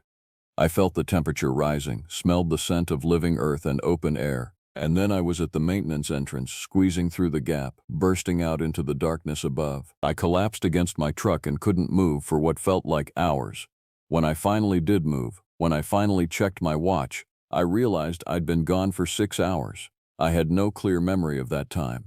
I knew I'd gone deep into the mines, found the chamber with the shaft, encountered Edward Butler or something wearing his form. But the actual hours between those moments were lost. Erased from my mind. I drove to the hospital in the next town. I didn't tell them about the mines. I just said I'd been hiking and had gotten lost, had fallen, had been in shock. They did a full exam, My physical condition was fine. No injuries, no signs of dehydration or exposure. I was released after observation with a referral to someone for the psychological strain I seemed to be experiencing. I didn't follow up on that referral. Instead, I did what any person in my situation would do. I went back to the station and requested a transfer. I told Kenneth the first was leaving the park, that my family needed me closer to home. Kenneth didn't argue. He just nodded, as though he'd been expecting this, and processed my paperwork immediately. But before I left, I made one final drive to the old mine site. I sat in my truck, parked at the boundary, and I listened. The tapping was still there. 3 taps. Pause. 3 taps. The same as always. The same as it had been for decades, centuries perhaps. The same as it would be long after I was gone. And I realized something that has haunted every day of the past 5 years since I left that place. The tapping isn't just coming from those mines. I can still hear it sometimes, at dusk, in the moments just before full darkness, not as loudly as I heard it when I was near the tunnels, but present, a subtle sound, like distant knocking on a distant door, like something that has already marked me, and will always know where I am, and is simply patient enough to wait. I've tried everything to make the sound stop. I've moved 3 times, I've changed jobs, changed states, changed my entire life around. But the tapping persists, faint but constant, most prominent right at dusk. 3 taps. Pause. 3 taps. George is still at Blackwell. Kenneth retired 2 years ago, but I heard through mutual connections that he occasionally comes back to consult on park management. Neither of them has mentioned the mines in any communication I've had with them. The official position, I assume, remains that the old mining site is simply off limits due to structural instability. But everyone who's worked in that park long enough knows the truth. The tapping continues. The mines are still hungry, and something down there in the deep is still calling, with infinite patience waiting for the next person to listen long enough to be drawn back into the darkness. Sometimes I wonder if Edward Butler is still alive down there, or if he's simply another voice in the pattern of the tapping, another layer of the call. I wonder how many others have come back out, only to carry the sound with them forever, unable to escape it, unable to explain it, just waiting for the day when they can't resist the pull anymore and they finally go back to listen more carefully. Just last week I heard that a new ranger has been assigned to Blackwell. His first reports mentioned hearing an unusual sound in the evenings, rhythmic, repetitive.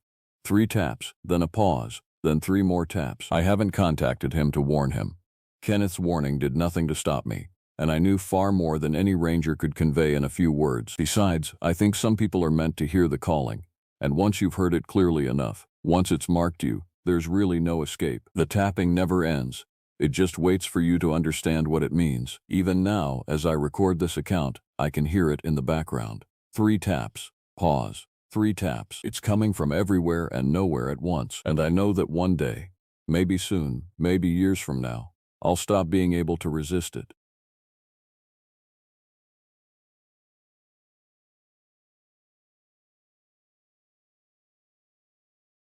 I've been patrolling the Daniel Boone National Forest for 17 years. That's almost 2 decades of walking the same trails, knowing every ridge and ravine like the lines on my own hands. People ask me why I never move on to better positions, why I stay in these mountains when I could work somewhere flashier, somewhere with more prestige. The truth is, I love this place. Or at least I did. My name doesn't matter much anymore. What matters is what I saw in the autumn of 2019, when the leaves turned that particular shade of red that makes the Appalachian Hills look like they're bleeding. What matters is the thing I encountered, and what it made me understand about the Kentucky wilderness, and about myself. I was on a routine patrol near the Rockcastle River, moving through a section of forest that most rangers avoid after dark. The locals call it the Holler, a deep valley where the trees grow so thick that sunlight barely touches the ground even at noon. There's a reason people avoid it. There's a feeling there, an oppressive weight that doesn't have a name, not one that people speak aloud anyway. It was late October, maybe 4 in the afternoon, but the sky was already turning purple. I'd extended my shift because we'd been having issues with illegal campers in the northern section, and I wanted to make sure the perimeter was clear before I headed back to the station. My radio was crackling with the usual static, the occasional check-in from the other rangers, but the sound felt distant, unimportant. That's when I heard the calling. I've tried to describe this sound so many times in my head, and I still can't quite capture what it was. It wasn't a scream, it wasn't an animal sound, though that's what my instincts wanted to believe. It was something between a sound that seemed to bypass my ears and resonates directly in my chest, like a vibration that made my heart skip and then race. It came from deeper in the holler, from a direction I had no business going. I should have radioed it in. I should have waited for backup, or called for wildlife control. Any ranger worth his salt would have done that. But something about that sound, the way it called out, made me think someone might be in danger. A hiker who'd gotten lost, maybe. Someone injured, crying out for help. I followed it. The trees grew denser as I descended into the holler, and the light deteriorated so quickly it was like walking into another world. The temperature dropped too, noticeably, a chill that made me pull my jacket tighter despite the exertion of moving downhill. My flashlight cut through the gathering darkness, but it felt weak, almost pathetic against the shadows that seemed to press in from every direction. The calling continued, echoing off the rock faces. It was rhythmic now, almost hypnotic. It seemed to come from everywhere and nowhere. I found myself moving faster, less careful, jumping over streams and ducking under low branches without my usual caution. Then I came to the clearing. It wasn't large, maybe 50 feet across, and the trees formed a almost perfect circle around it, like a ring of sentries. The ground was carpeted with moss and dead leaves, and there was a smell there, something rotten and old, the smell of things that had been hidden in the dark for a very long time. My flashlight swept across the clearing, and I saw evidence of habitation. Bones scattered in one corner, large ones bleached white, a crude shelter made of branches and canvas in another, and deep gouges in the earth, like something had been dragging itself back and forth, again and again, wearing grooves into the forest floor. The calling stopped. In that moment of silence, I realized I was not alone. I could feel it before I saw it, a presence, something massive, something aware that I was there. My hand went to the gun at my hip, the standard-issue pistol that now felt laughably small and inadequate. When it emerged from the far side of the clearing, I didn't have words for it. I still don't, not really. The darkness made it hard to see clearly, but I could make out a shape, a hunched, muscular form that was somehow both ape-like and human, covered in what might have been fur or might have been clothes so filthy and old they'd become indistinguishable from flesh. It was easily 7 feet tall, maybe taller, and the way it moved was wrong, joints bending in directions that shouldn't be possible. But what I remember most, what I see every time I close my eyes, was its face. It was closer to human than any animal face should be, but twisted, distorted, with eyes that reflected my flashlight beam like a cat's eyes. Golden and intelligent and utterly, completely wrong. "What are you?" I heard myself say. My voice sounded small and weak in that clearing. The thing tilted its head, studying me with what I can only describe as curiosity. Then it made that sound again, the calling, but this time it was different. This time it was answering. I didn't die that night. You might think that's a small thing, a given, but I want to be clear about it. That creature, whatever it was, let me live. The question of why has haunted me ever since. When it made that sound, when it answered me, something broke in my mind, or perhaps something essential in me simply understood the futility of my situation. I ran. I turned and ran back through the forest like the devil himself was chasing me, branches tearing at my face, my flashlight nearly dropping a dozen times. Behind me, I could hear it moving through the trees, but it wasn't running, it was walking, calmly, steadily, like a hunter who knows its prey has nowhere to go. But I made it out of the holler. I made it back to the main trail, and when I looked over my shoulder, it was gone. I drove straight to the ranger station in Saliersville, my hands shaking so badly I could barely grip the steering wheel. The other rangers took one look at me and knew something had happened. William Bailey, one of the senior rangers, immediately started asking questions. Where had I been? What had happened? Why did I look like I'd been attacked by a bear? I couldn't tell him the truth. How could I? How could I explain what I'd seen in that clearing without sounding insane? Instead, I made something up. A wild animal, maybe a bear. I'd gotten too close, and I filled out the incident report with the kind of professional vagueness that no one would question too closely. Bailey didn't push it. Maybe he saw something in my eyes that told him not to. Maybe he knew, somehow, that there were things in those mountains that didn't have reports filed on them. That night, I couldn't sleep. I kept replaying the encounter over and over, trying to make sense of it.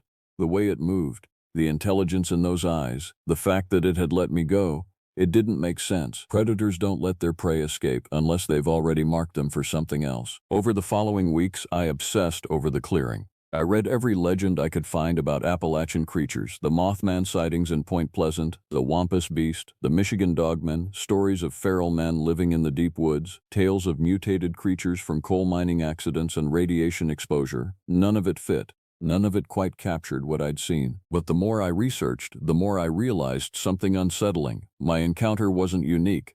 There were reports, scattered and inconsistent, of something in those woods. A hunter in 1987 who talked about seeing something not right in the eastern sections, something that walked on two legs but didn't move like a man. A conservation officer in 1995 who mentioned, in passing, strange mutilations of deer carcasses, too clean, too deliberate to be the work of natural predators.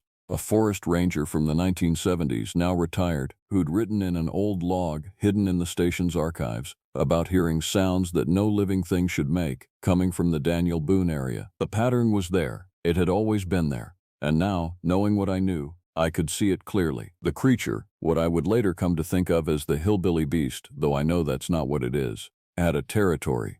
The holler was the center of it, but its range extended across miles of forest.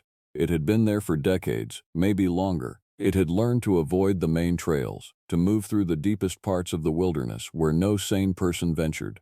It lived off the land, off the deer and elk, and anything else it could catch. And it had learned to avoid humans, for the most part, because humans were dangerous in a way that other animals weren't. But something had changed. Something had drawn it to the clearing, had made it call out. And something had made it curious enough to let me live. I started tracking it, deliberately, recklessly. I would drive to different access points and walk deeper into the forest, setting up cameras on trees, baiting areas with the carcasses of animals that had died naturally. I know how that sounds. I was obsessed, possibly unhinged. And I didn't care. I needed to understand what I'd seen. The camera footage, when I reviewed it, was mostly useless. Blur, darkness, nothing clear enough to prove anything. But every now and then there was something, a shape moving across the lens too quickly to be a bear, a handprint on a tree that was far too large and far too human, the faint outline of that distinctive silhouette in the distance, watching me watching it. It became a game between us, I think, a game of acknowledgement. I would go to certain places and it would know I was coming.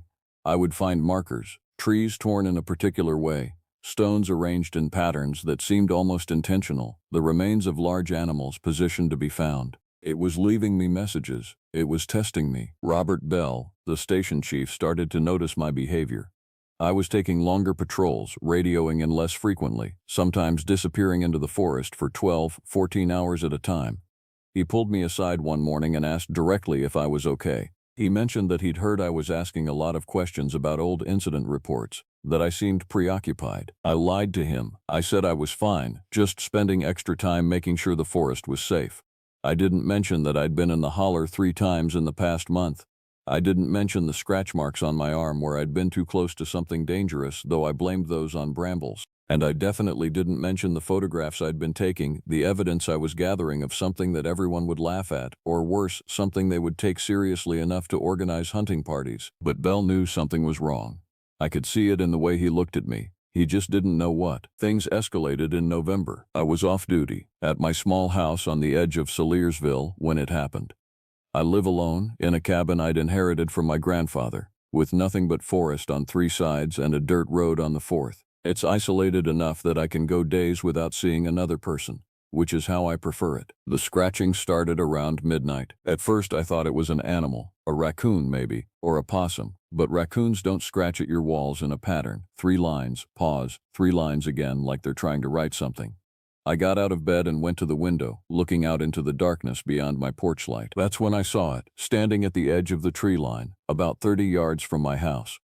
In the meager light from my porch, I could see its outline clearly, that hunched, ape-like posture, the massive shoulders, the long arms. It was just standing there, watching my house, watching me. For maybe 5 minutes, we stood and looked at each other.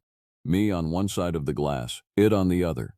Its golden eyes caught the light, and they were focused, intelligent, purposeful. I could feel the weight of its attention like a physical thing. Then it reached up and made a sound, that calling sound but quieter, more intimate, like it was speaking directly to me. And then it turned and walked back into the forest, disappearing into the darkness between the trees like it had never been there at all. I didn't sleep that night. I sat on my couch with every light in the house on, my pistol on the coffee table in front of me, and I waited for dawn. The next morning, I examined the wall where it had been scratching. The grooves were deep, made by something with claws or nails far stronger than any animal I could identify. I didn't report it. I couldn't. Instead, I called in sick to work and spent the day examining my property, finding tracks in the mud around my house, places where the grass had been crushed under enormous weight. It came back the next night, and the night after that. Each visit followed the same pattern. It would appear at the edge of the tree line, make that calling sound, and then leave. It never approached the house directly. It never tried to enter, but the message was clear. It knew where I lived. It could reach me whenever it wanted. I was terrified. I was also exhilarated. I was the only person on earth who knew this thing was real, the only person who understood the truth about what lived in those mountains. But I was also being hunted, or tested, and this is what haunted me most, something else entirely. By the fifth night, I was standing on my porch when it appeared, gun still at my hip but no longer feeling like a protection. We looked at each other across the distance. "What do you want?" I called out. My voice was hoarse, stressed. "Why are you here?" The creature made that sound again, and this time I understood that it wasn't a predatory sound at all. It was something closer to communication, maybe even emotion. When I look back now, I think it might have been trying to tell me something, trying to make me understand. Then Michael Murphy pulled up in his patrol car. Murphy was a junior ranger, someone I'd trained myself a few years back. He was making his rounds, checking on the outlying properties, when he saw me standing on my porch in the dark, staring into the forest. He pulled up, asked if everything was okay. I remember babbling something incoherent. Something about seeing an animal, while out of the corner of my eye, I watched the creature melt back into the trees. Murphy didn't ask too many questions, but he stayed for a while, made me tea, tried to get me to talk. Eventually he left, but I could see the concern in his eyes, and I knew he would report this to Bell. The visits stopped after that. Whatever had been trying to communicate with me had retreated when another human arrived. For 2 weeks I saw nothing. The forest was quiet. My property was quiet. It was like the previous weeks had been a dream, except for the scratches on the wall and the gouges in the mud that were still visible. Then I started getting calls. The first call came from Richard Cooper, who managed the ranger station in Hazard, about 60 miles east of Salyersville. He was calling because they'd had an incident, and my name had come up in connection with some research I'd been doing. A pair of hikers had gone missing near Trace Mountain, in a section of the forest that was notoriously isolated and treacherous. Their families had reported them overdue, and a search and rescue team had been mobilized. Cooper was calling to ask if I had any information about the area, any records of unusual incidents or dangerous wildlife. I gave him the standard answer. It was rough terrain, people got lost, nature was indifferent to human life. But my heart was racing. I knew, with a certainty that I couldn't explain, that the hikers hadn't gotten lost. They had encountered the thing in the forest, just like I had. "Any chance it could have been an animal attack?" Cooper asked, probing gently. "No," I said immediately. "There's nothing in these woods that would attack people like that." There was a pause on the line. "How do you know how they were attacked?" I'd made a mistake. "I don't. The mountains are big. People disappear. It usually doesn't mean foul play." But I was lying, and I knew he could hear it. The hikers had been found, in the end, or what was left of them. The details were vague in the ranger network, stories that passed between stations in low voices.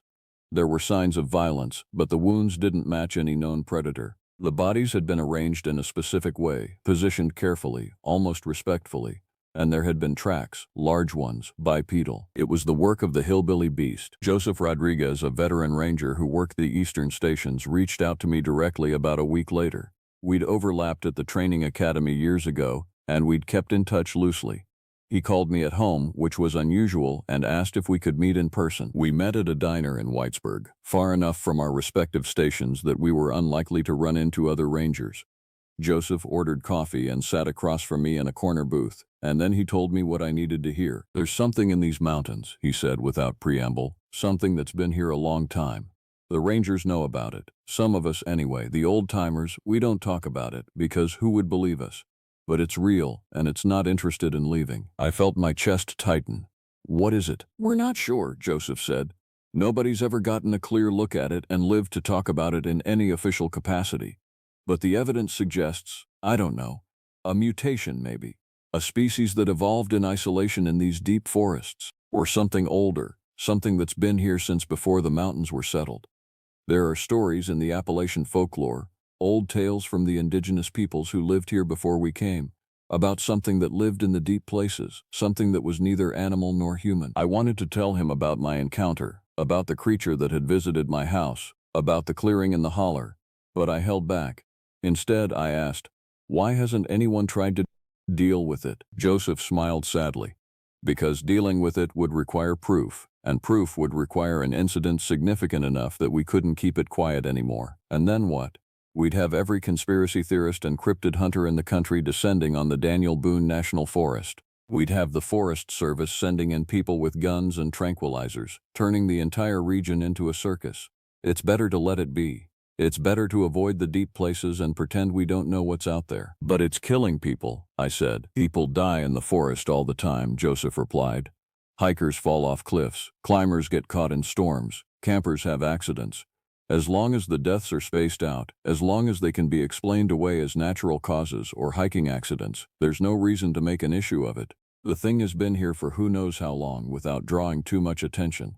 It's not actively hunting people. It's just living. It came to my house, I said quietly. Joseph's eyes widened. When? A few weeks ago. Several times.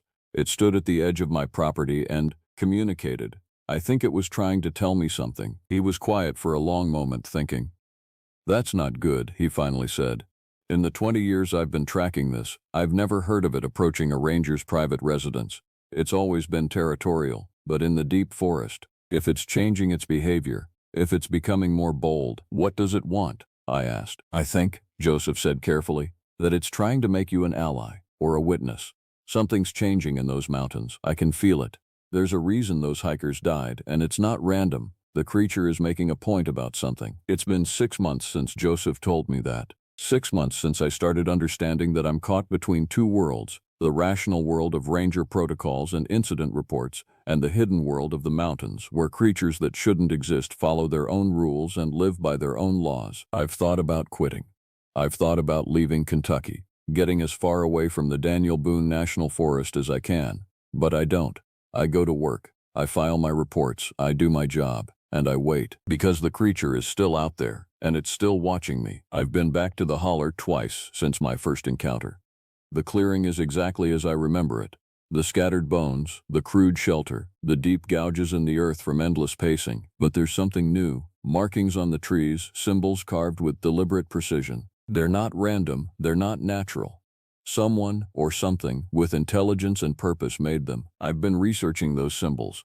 Appalachian folklore is full of hidden meanings, signs left by people, settlers, frontiersmen, people with knowledge that shouldn't be codified but needed to be passed on. Some of the symbols in that clearing match descriptions in old diaries, warnings left by ancestors who had encountered things they couldn't name. The calling has started again too. Not at my house, but out in the forest, in places where I'm patrolling.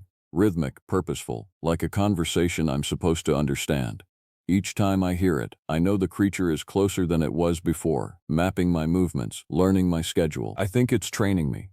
I think in its own way it's trying to tell me something about the mountains, about the covenant between the creatures that live in the deep places and the humans who live on the edges. I think it wants me to understand that some things cannot be explained, cannot be captured or caged or put into a neat report, and that the only way to survive knowing the truth is to accept that you will never fully understand it. Last month, David Rivera, another junior ranger, asked me to mentor him in the deep forest sections.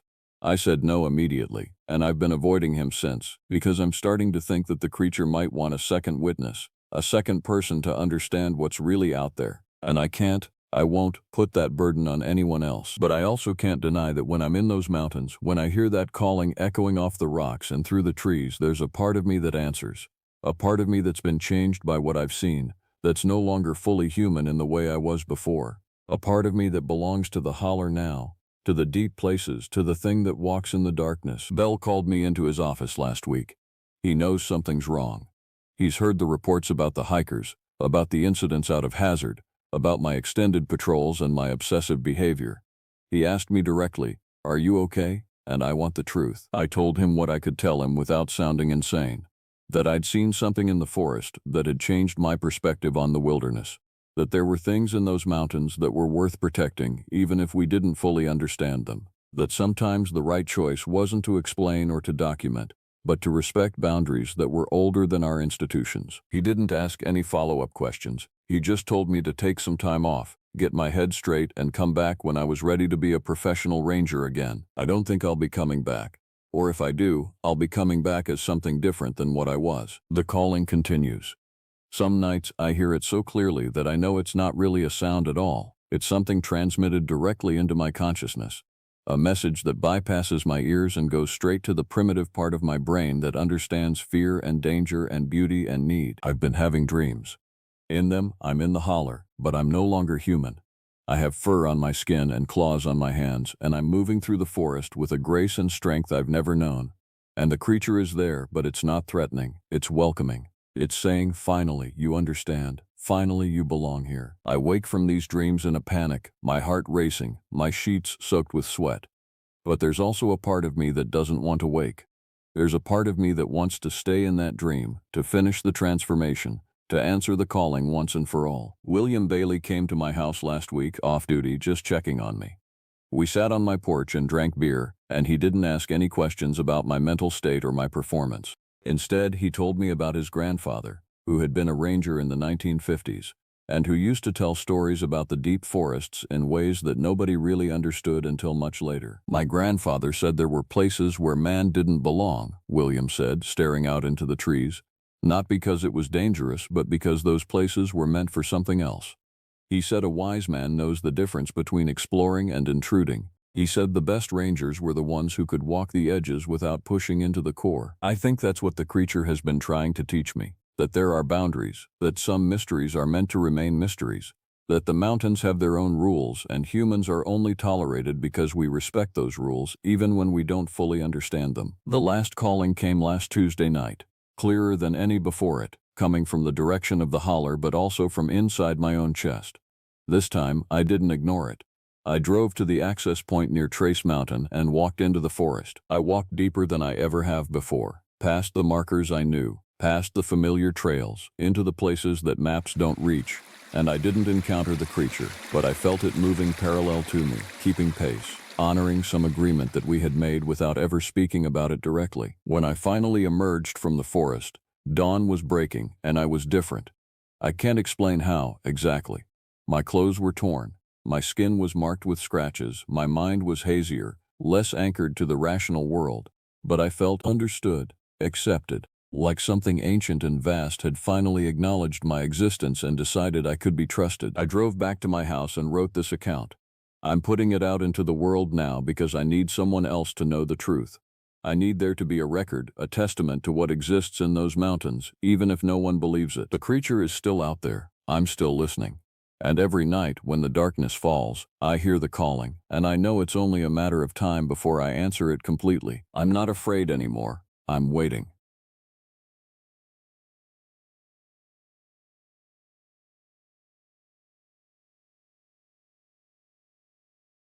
I'm going to tell you something that cost me everything. My career, my peace of mind, and nearly my life. I've spent the last 4 years trying to convince myself it was mass hysteria, shared psychosis, maybe even a case of severe environmental stress combined with sleep deprivation. But I know the truth. I've always known it. And that truth is why I can't sleep more than 2 hours at a time, why I haven't been back to the Appalachian Range in 47 months, and why I'm recording this testimony on a cheap digital recorder at 3 in the morning in a studio apartment in Cleveland that smells like stale coffee and regret. My name is I know. That's not important anymore. What matters is what happened during my 5th season as a ranger in the remote territories of the Appalachian Range. What matters is that I wasn't alone when I shouldn't have been, and what I found was older than the mountains themselves. This isn't a story about getting lost. This is a story about being found by something that never should have been disturbed. Spring always came late to the ranges where I worked. That year, the year of the transfer request, the snow held on until late March, which was unusual. The rangers stationed at our outpost in Cumberland County didn't think much of it. We were used to the Appalachians playing tricks with the seasons, holding on to winter longer than the calendar said it should, or bringing sudden warmth that made the mountain laurels bloom all at once in violent purple profusion. I had been working in the protected territories for 4 seasons.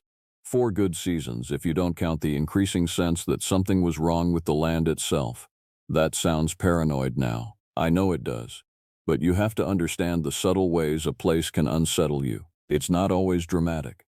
Sometimes it's just the way certain trails seem to accumulate silence as you walk them. The way animal populations thin out the deeper you go into the forest. The way the oldest growth stands in perfect oppressive quiet. No birds, no insects, just the sound of your own breathing and the crunch of your boots on forest debris. The Cumberland Range sector I patrolled covered roughly 40,000 acres of protected land. Most of it was accessible by the established trails that wound through valleys and along ridge systems. But there was a section, about 12,000 acres in the Northern Territory, that was effectively closed to public access.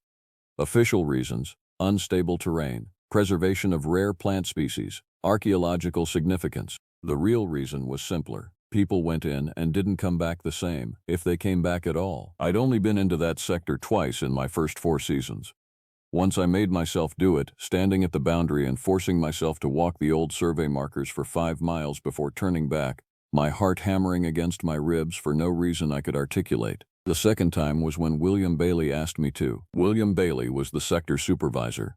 He'd held the position for 12 years, longer than almost any ranger in the region. He was a man of middle height and solid build, the kind of person who moved through the world with the economy of gesture that comes from knowing exactly where your body is in space. His face was weathered to the color of old leather, and his eyes held that particular flatness you see in people who've spent decades with their own thoughts in quiet places. One Wednesday in late March, Bailey called me into the small administrative office attached to the ranger station. This was unusual. Bailey preferred to communicate via radio or email. Physical office time was something he kept brief and businesslike. "I need you to do a survey of the North Territory," he said without preamble. He was sitting behind a desk cluttered with maps, field reports, and what looked like historical documents dating back decades.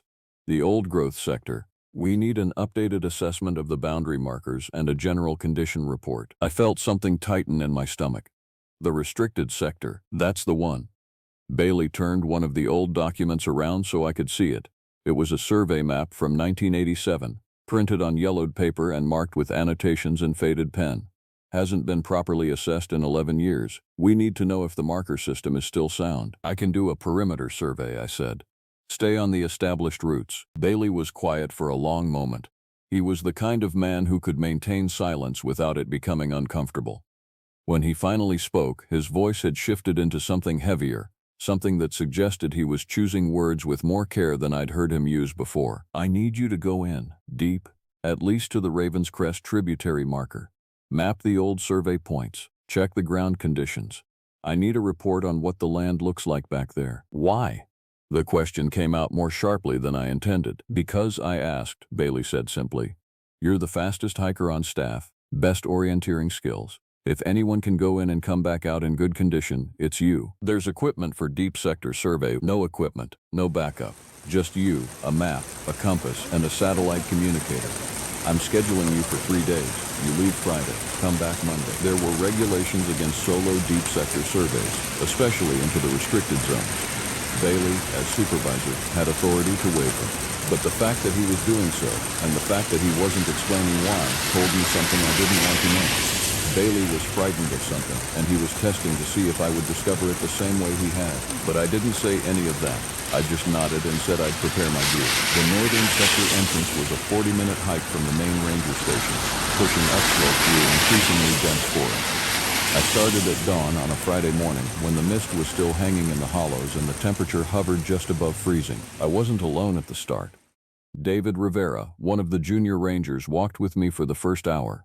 He was a good kid, enthusiastic, fit, genuinely interested in the work. But the further we got from the station, the quieter he became. By the time we reached the boundary markers, a series of stone cairns arranged in a line across a ridgetop, David had stopped talking almost entirely. "You sure about this?" he asked, checking his watch like it might have changed the answer. "Supervisor's orders," I said. "Yeah, but Bailey's." David trailed off, looking back down the trail we'd just climbed. The forest below us seemed to absorb the morning light rather than reflect it. "He's been weird lately, like weirder than normal. Has he mentioned anything to you?" "About what?" "About why he wants surveys in the dead zone. That's what the older guys call it. The restricted sector. They call it the dead zone because..." David paused, seeming to wrestle with whether he should continue. Because nothing lives back in there like it should. Nothing big anyway. And the small things that do live there act strange. I didn't ask what he meant by strange. I had my own observations about animal behavior in those territories. Ravens that didn't flee when you approached. Foxes that tracked your movements with an intensity that seemed like intelligence. The complete absence of larger predators. No black bears, no mountain lions, no timber wolves, which was normal for modern Appalachia, but the absence felt intentional, like something had claimed that space and nothing wanted to dispute it. "I'll be fine," I told David. "I've got the communicator. I'll check in tonight." David nodded, but he didn't look reassured. He waited until I crossed the boundary markers before turning back down the trail, and I watched him go with a feeling I've learned to recognize as the moment when you make a choice you can't unmake. The dead zone started immediately past the boundary. I can describe the physical features, the elevation increase, the composition of the forest, the type of stone that emerged from beneath the topsoil. The terrain became steeper and more broken, with ravines cutting down toward creek beds that rushed with snowmelt water. The forest was primarily old-growth hardwood, oak and hickory, with stands of hemlock in the shadowed valleys. The canopy was dense enough that by mid-morning, even with clear skies above, I was hiking in a perpetual half-light that made the pale forest floor glow with an almost bioluminescent quality. But those are the facts. What I haven't adequately described is the feeling. I've spent enough time in remote wilderness to know the difference between genuine solitude and the feeling that something is paying attention to you. This was the latter. As I moved deeper into the territory following the old survey markers that Bailey had highlighted on his map, I became increasingly aware that the forest was not empty, it was occupied. And it was aware of me. There were no sounds to trigger this awareness. That was part of what made it so unsettling. The forest was almost completely silent. No bird calls, no rustling of small animals in the underbrush, no insect sounds, just the sound of my boots on the leaf litter and the huff of my own breathing. By noon, I had reached the first of the major survey markers, a stone cairn about 5 feet tall that had been constructed sometime in the 1980s, according to the dates carved into its base. The marker was still sound, the stones properly stacked, but something about it bothered me. The ground around it was disturbed, not recently, but repeatedly.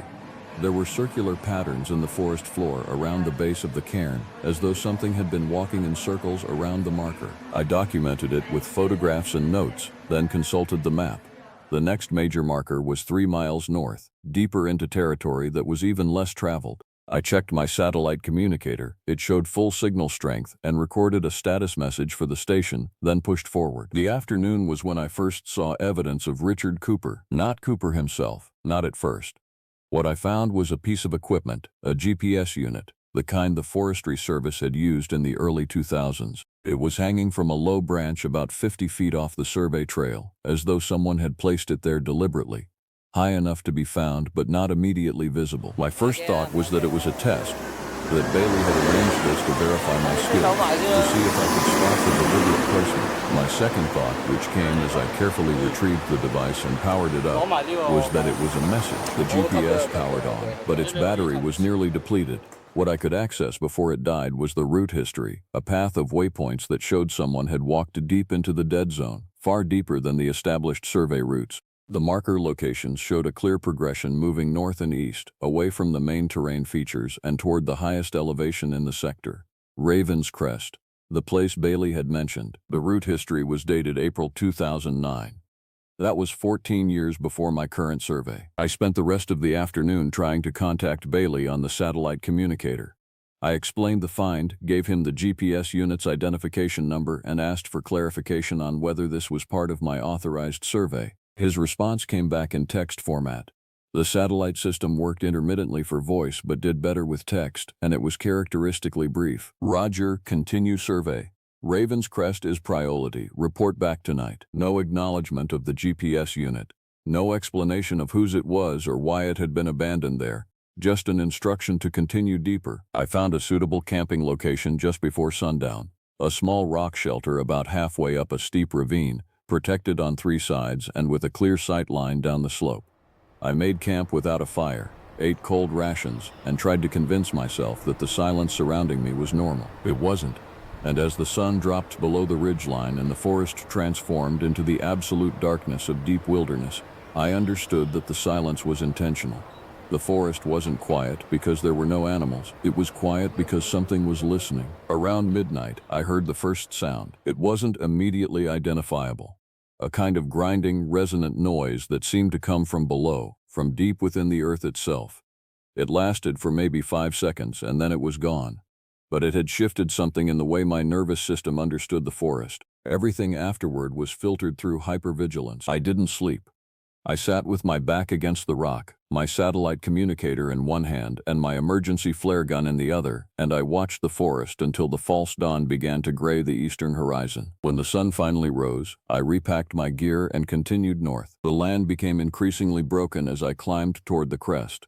The ravines deepened, and the ridges between them narrowed into knife-edge formations that required careful footwork and sometimes hand-over-hand climbing. This was why most of the protected territory remained effectively inaccessible to casual hiking. The terrain was genuinely hazardous, but it wasn't just difficult terrain.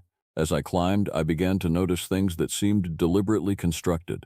What appeared at first to be natural rock formations resolved, on closer inspection, into something more intentional. Stacked stones arranged in patterns that couldn't be accidental. Circular clearings that seemed to have been maintained, with vegetation deliberately cleared from the center. And the stone. I've never seen anything quite like it before or since. It was a dark gray color, almost black in places, with a metallic sheen that caught light in an unusual way. It formed outcroppings throughout the upper territory, and the higher I climbed, the more prevalent it became. By the time I reached the elevation where the surveyor's notes indicated Raven's Crest should be located, the stone was everywhere. It formed grotesque shapes, faces and twisted figures carved not by human hands but shaped somehow by wind and water and time into forms that were almost but not quite random. The crest itself was a flat area of maybe 200 square feet, surrounded on 3 sides by towering stone formations that created a natural amphitheater. And in the center of that flat space was something that made my breath catch. It was a monument. There's no other word for it. It was constructed from that strange dark stone, built up in a roughly humanoid shape, a torso and head, without limbs. It was perhaps 12 feet tall, and it had been constructed with a sophistication that indicated significant labor and deliberate design. The surface was smooth, almost polished, and covered with markings that were definitely intentional. Scratches and grooves that formed patterns too regular to be natural. I approached slowly, every instinct screaming at me to leave. But Bailey had specifically asked for Raven's Crest, and this was clearly the site he wanted me to find. The markings on the stone resolved into what looked like writing as I got closer. Not modern English, and not any American indigenous language I could identify. The symbols were angular and precise, repeating in patterns across the surface. Some of them looked almost cuneiform, though that would be impossible. Others reminded me of Nordic runes, but modified in ways I didn't understand. When I reached out to touch the stone, my hand jerked back involuntarily. The surface was warm. Not warm like it had been sitting in the sun. The afternoon light in that high clearing was too diffuse for that level of heat, but warm like it was radiating warmth from within. It took me several minutes to force myself to document it properly. Photography, sketches in my field notebook, coordinate readings from my GPS. My hands were shaking as I worked, which is something I'll admit without shame. Fear is appropriate sometimes. Fear is a survival mechanism. And something about that monument was generating a primal warning signal that overrode my rational mind. It was while I was sketching the inscriptions that I noticed the other markers.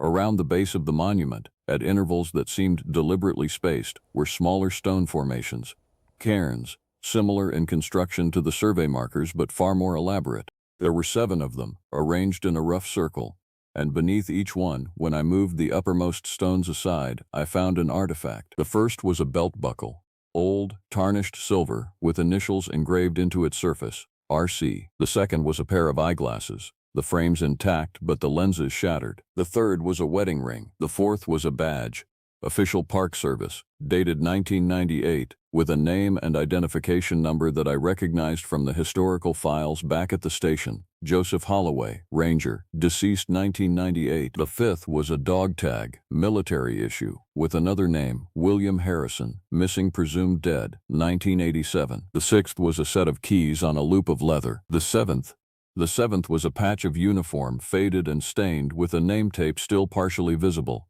R. Cooper, Park Service, with a date beneath it, 2009. Richard Cooper was one of the names Bailey had given me.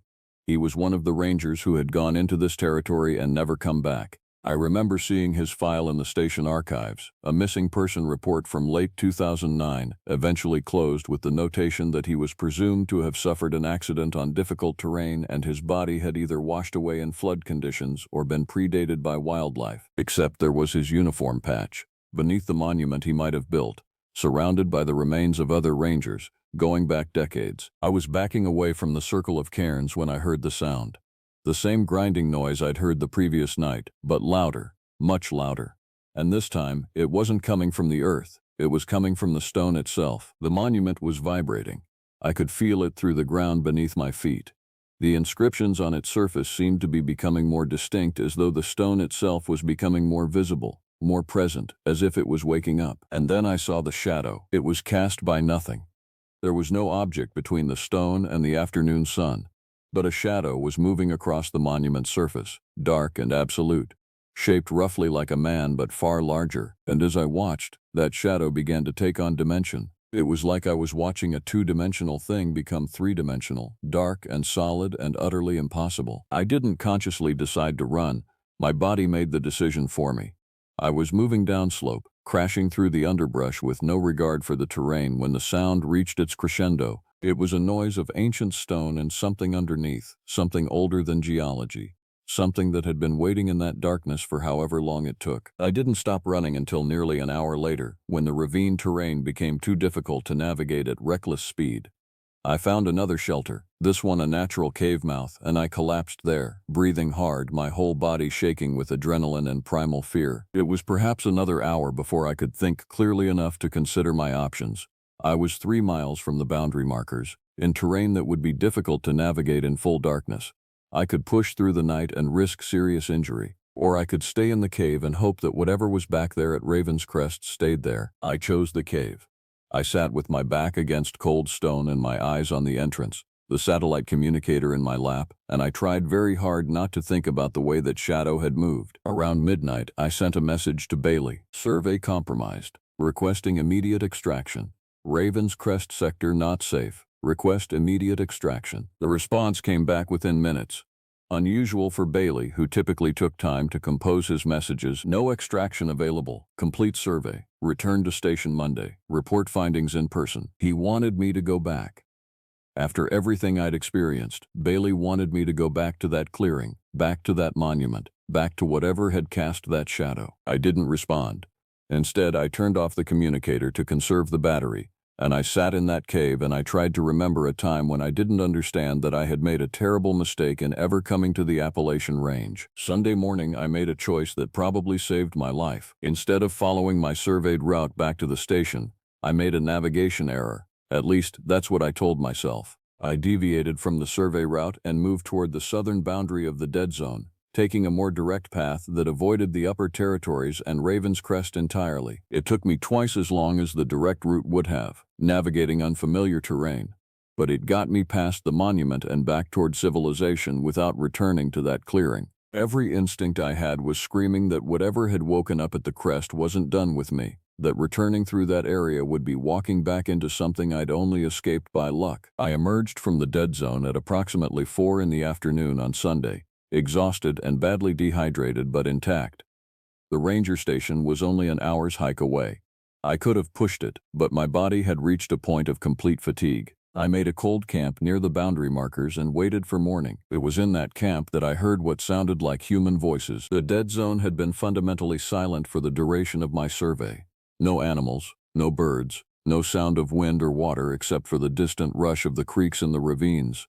But that night, from somewhere back in the territory I'd just left, I heard what sounded like speech. Not words I could understand, but definitely human voices, multiple of them, calling back and forth. And underneath those voices was another sound, the grinding, vibrating resonance from the monument. But now it had changed. It was faster, more insistent, almost rhythmic, almost like a heartbeat. I left camp before dawn.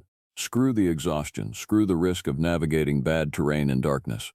I moved as fast as I could toward the station, and I reached it just after sunrise, limping and nearly hallucinating from dehydration and sleep deprivation. Bailey was waiting for me on the station porch. He looked exactly as he always had, but something about his posture had changed. He was standing too still, holding his body in a way that suggested he was being very careful about how he moved. "The survey?" he asked. "It's done," I said. "I completed the assessment." "What did you find?" I wanted to lie. I wanted to tell him I'd simply checked the boundary markers and found them in good condition and that everything was fine. But something in his expression, a knowing, a terrible knowledge, indicated that he already knew what I'd found. He'd known before he sent me in. "There's a monument at the crest," I said.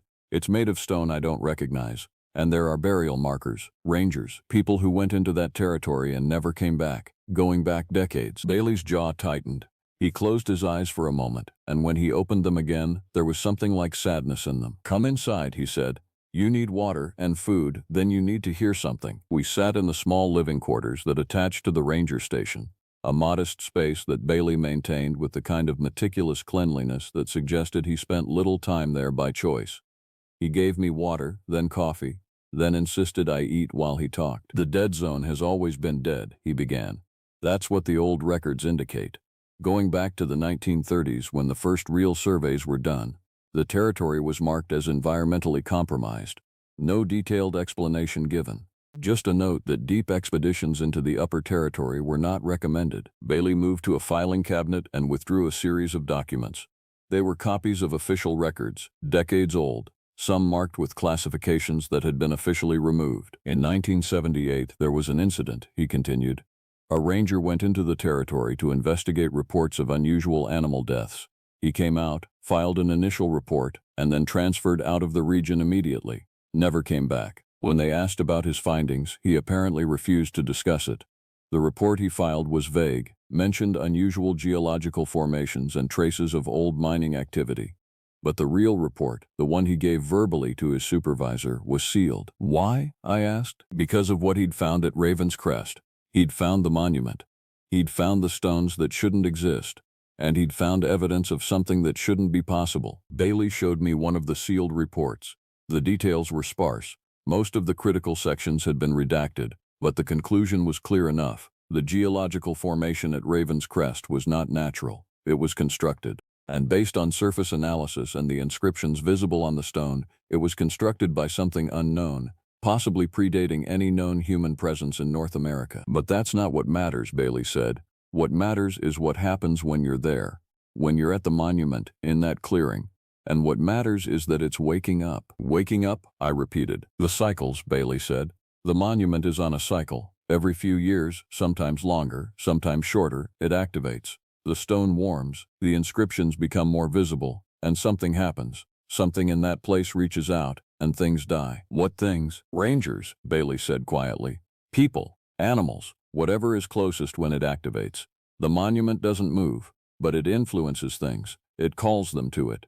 And once you're there, once you're close enough." He didn't finish the sentence. He didn't need to. "The items I found under the cairns," I started. "Things it keeps. Evidence. The monument has a kind of hunger, but not for food, for attention, for interaction. When something gets close enough, it pulls them in, and they're added to the collection. They become part of the mechanism somehow, part of the system it uses to reach out for the next ones." "What is it?" I asked. "What is that thing?" Bailey was quiet for a long time. When he finally spoke, his voice was so quiet I had to lean forward to hear him. "The Appalachian Mountains are old, older than the Rocky Mountains, older than the Alps. They've been eroding for 300 million years, and in that time things have been buried under them, things that were here before humans, things that shouldn't have been disturbed." He handed me a document that was older than the others. The paper was brittle and yellowed, and the handwriting on it was shaky, like it had been written by someone in extreme distress. It was dated 1987, and it was signed by someone named William Harrison, the same name that had been on the dog tag I'd found at the monument. The letter, in part, read, "It is not made of stone. The stone is its skin, or its shell. Underneath the stone is something older, something that has been waiting." I exposed the carvings on its body, and it began to wake. I felt it. I felt it becoming aware. I had to run. I had to get away. But I know I will have to go back. They will make me go back. It calls to those who have seen it. I hear it calling me even now. I am writing this in case I cannot leave this place, in case I return to the monument one more time and do not come back. The carvings are not inscriptions. They are synapses. The monument breathes. I have exposed something that was meant to sleep, and now it knows I know. and it will not stop calling until I come back, or it sends something to bring me back." The letter ended there. No signature, just the date, April 15th, 1987. That was the year William Harrison had gone missing in the dead zone. "It's a creature," Bailey said flatly. "The monument is its camouflage, or maybe its cocoon. It's been there for thousands of years, maybe longer, and it has a hunger, not for the things we understand as normal hunger, for something else. Consciousness, maybe, presence, attention. And when I touched the stone, you woke it up," Bailey said. "You exposed the inscriptions further. You activated the cycle earlier than it would have naturally occurred. The grinding you heard, the voice you heard, that was it, calling for the next visitor." "Why are you telling me this?" I demanded. "Why not destroy it? Blow up the monument, seal the territory permanently, tell the government—" "With what?" Bailey interrupted. "What would I tell them? That there's an alien creature buried under the Appalachian Mountains masquerading as a rock formation, that it eats people on a psychological and spiritual level rather than a physical one, that simply knowing about it is dangerous?" He stood up and moved to the window, looking out toward the forest. "I've been trying to manage it," he continued. "Keep people out of the deep territories, control access, minimize contact. I've been doing it for 12 years, and I've gotten 6 people to turn back safely before they got too close. But others have gone in over the years, some intentionally, some by accident. And the monument keeps its collection, and it keeps waiting for the next cycle." "The GPS unit," I said suddenly. "The one I found. That was Richard Cooper's?" "Yes. He went in to investigate unusual elevation data from satellite imaging. He'd been trying to map the geological anomalies. He got too close to the crest.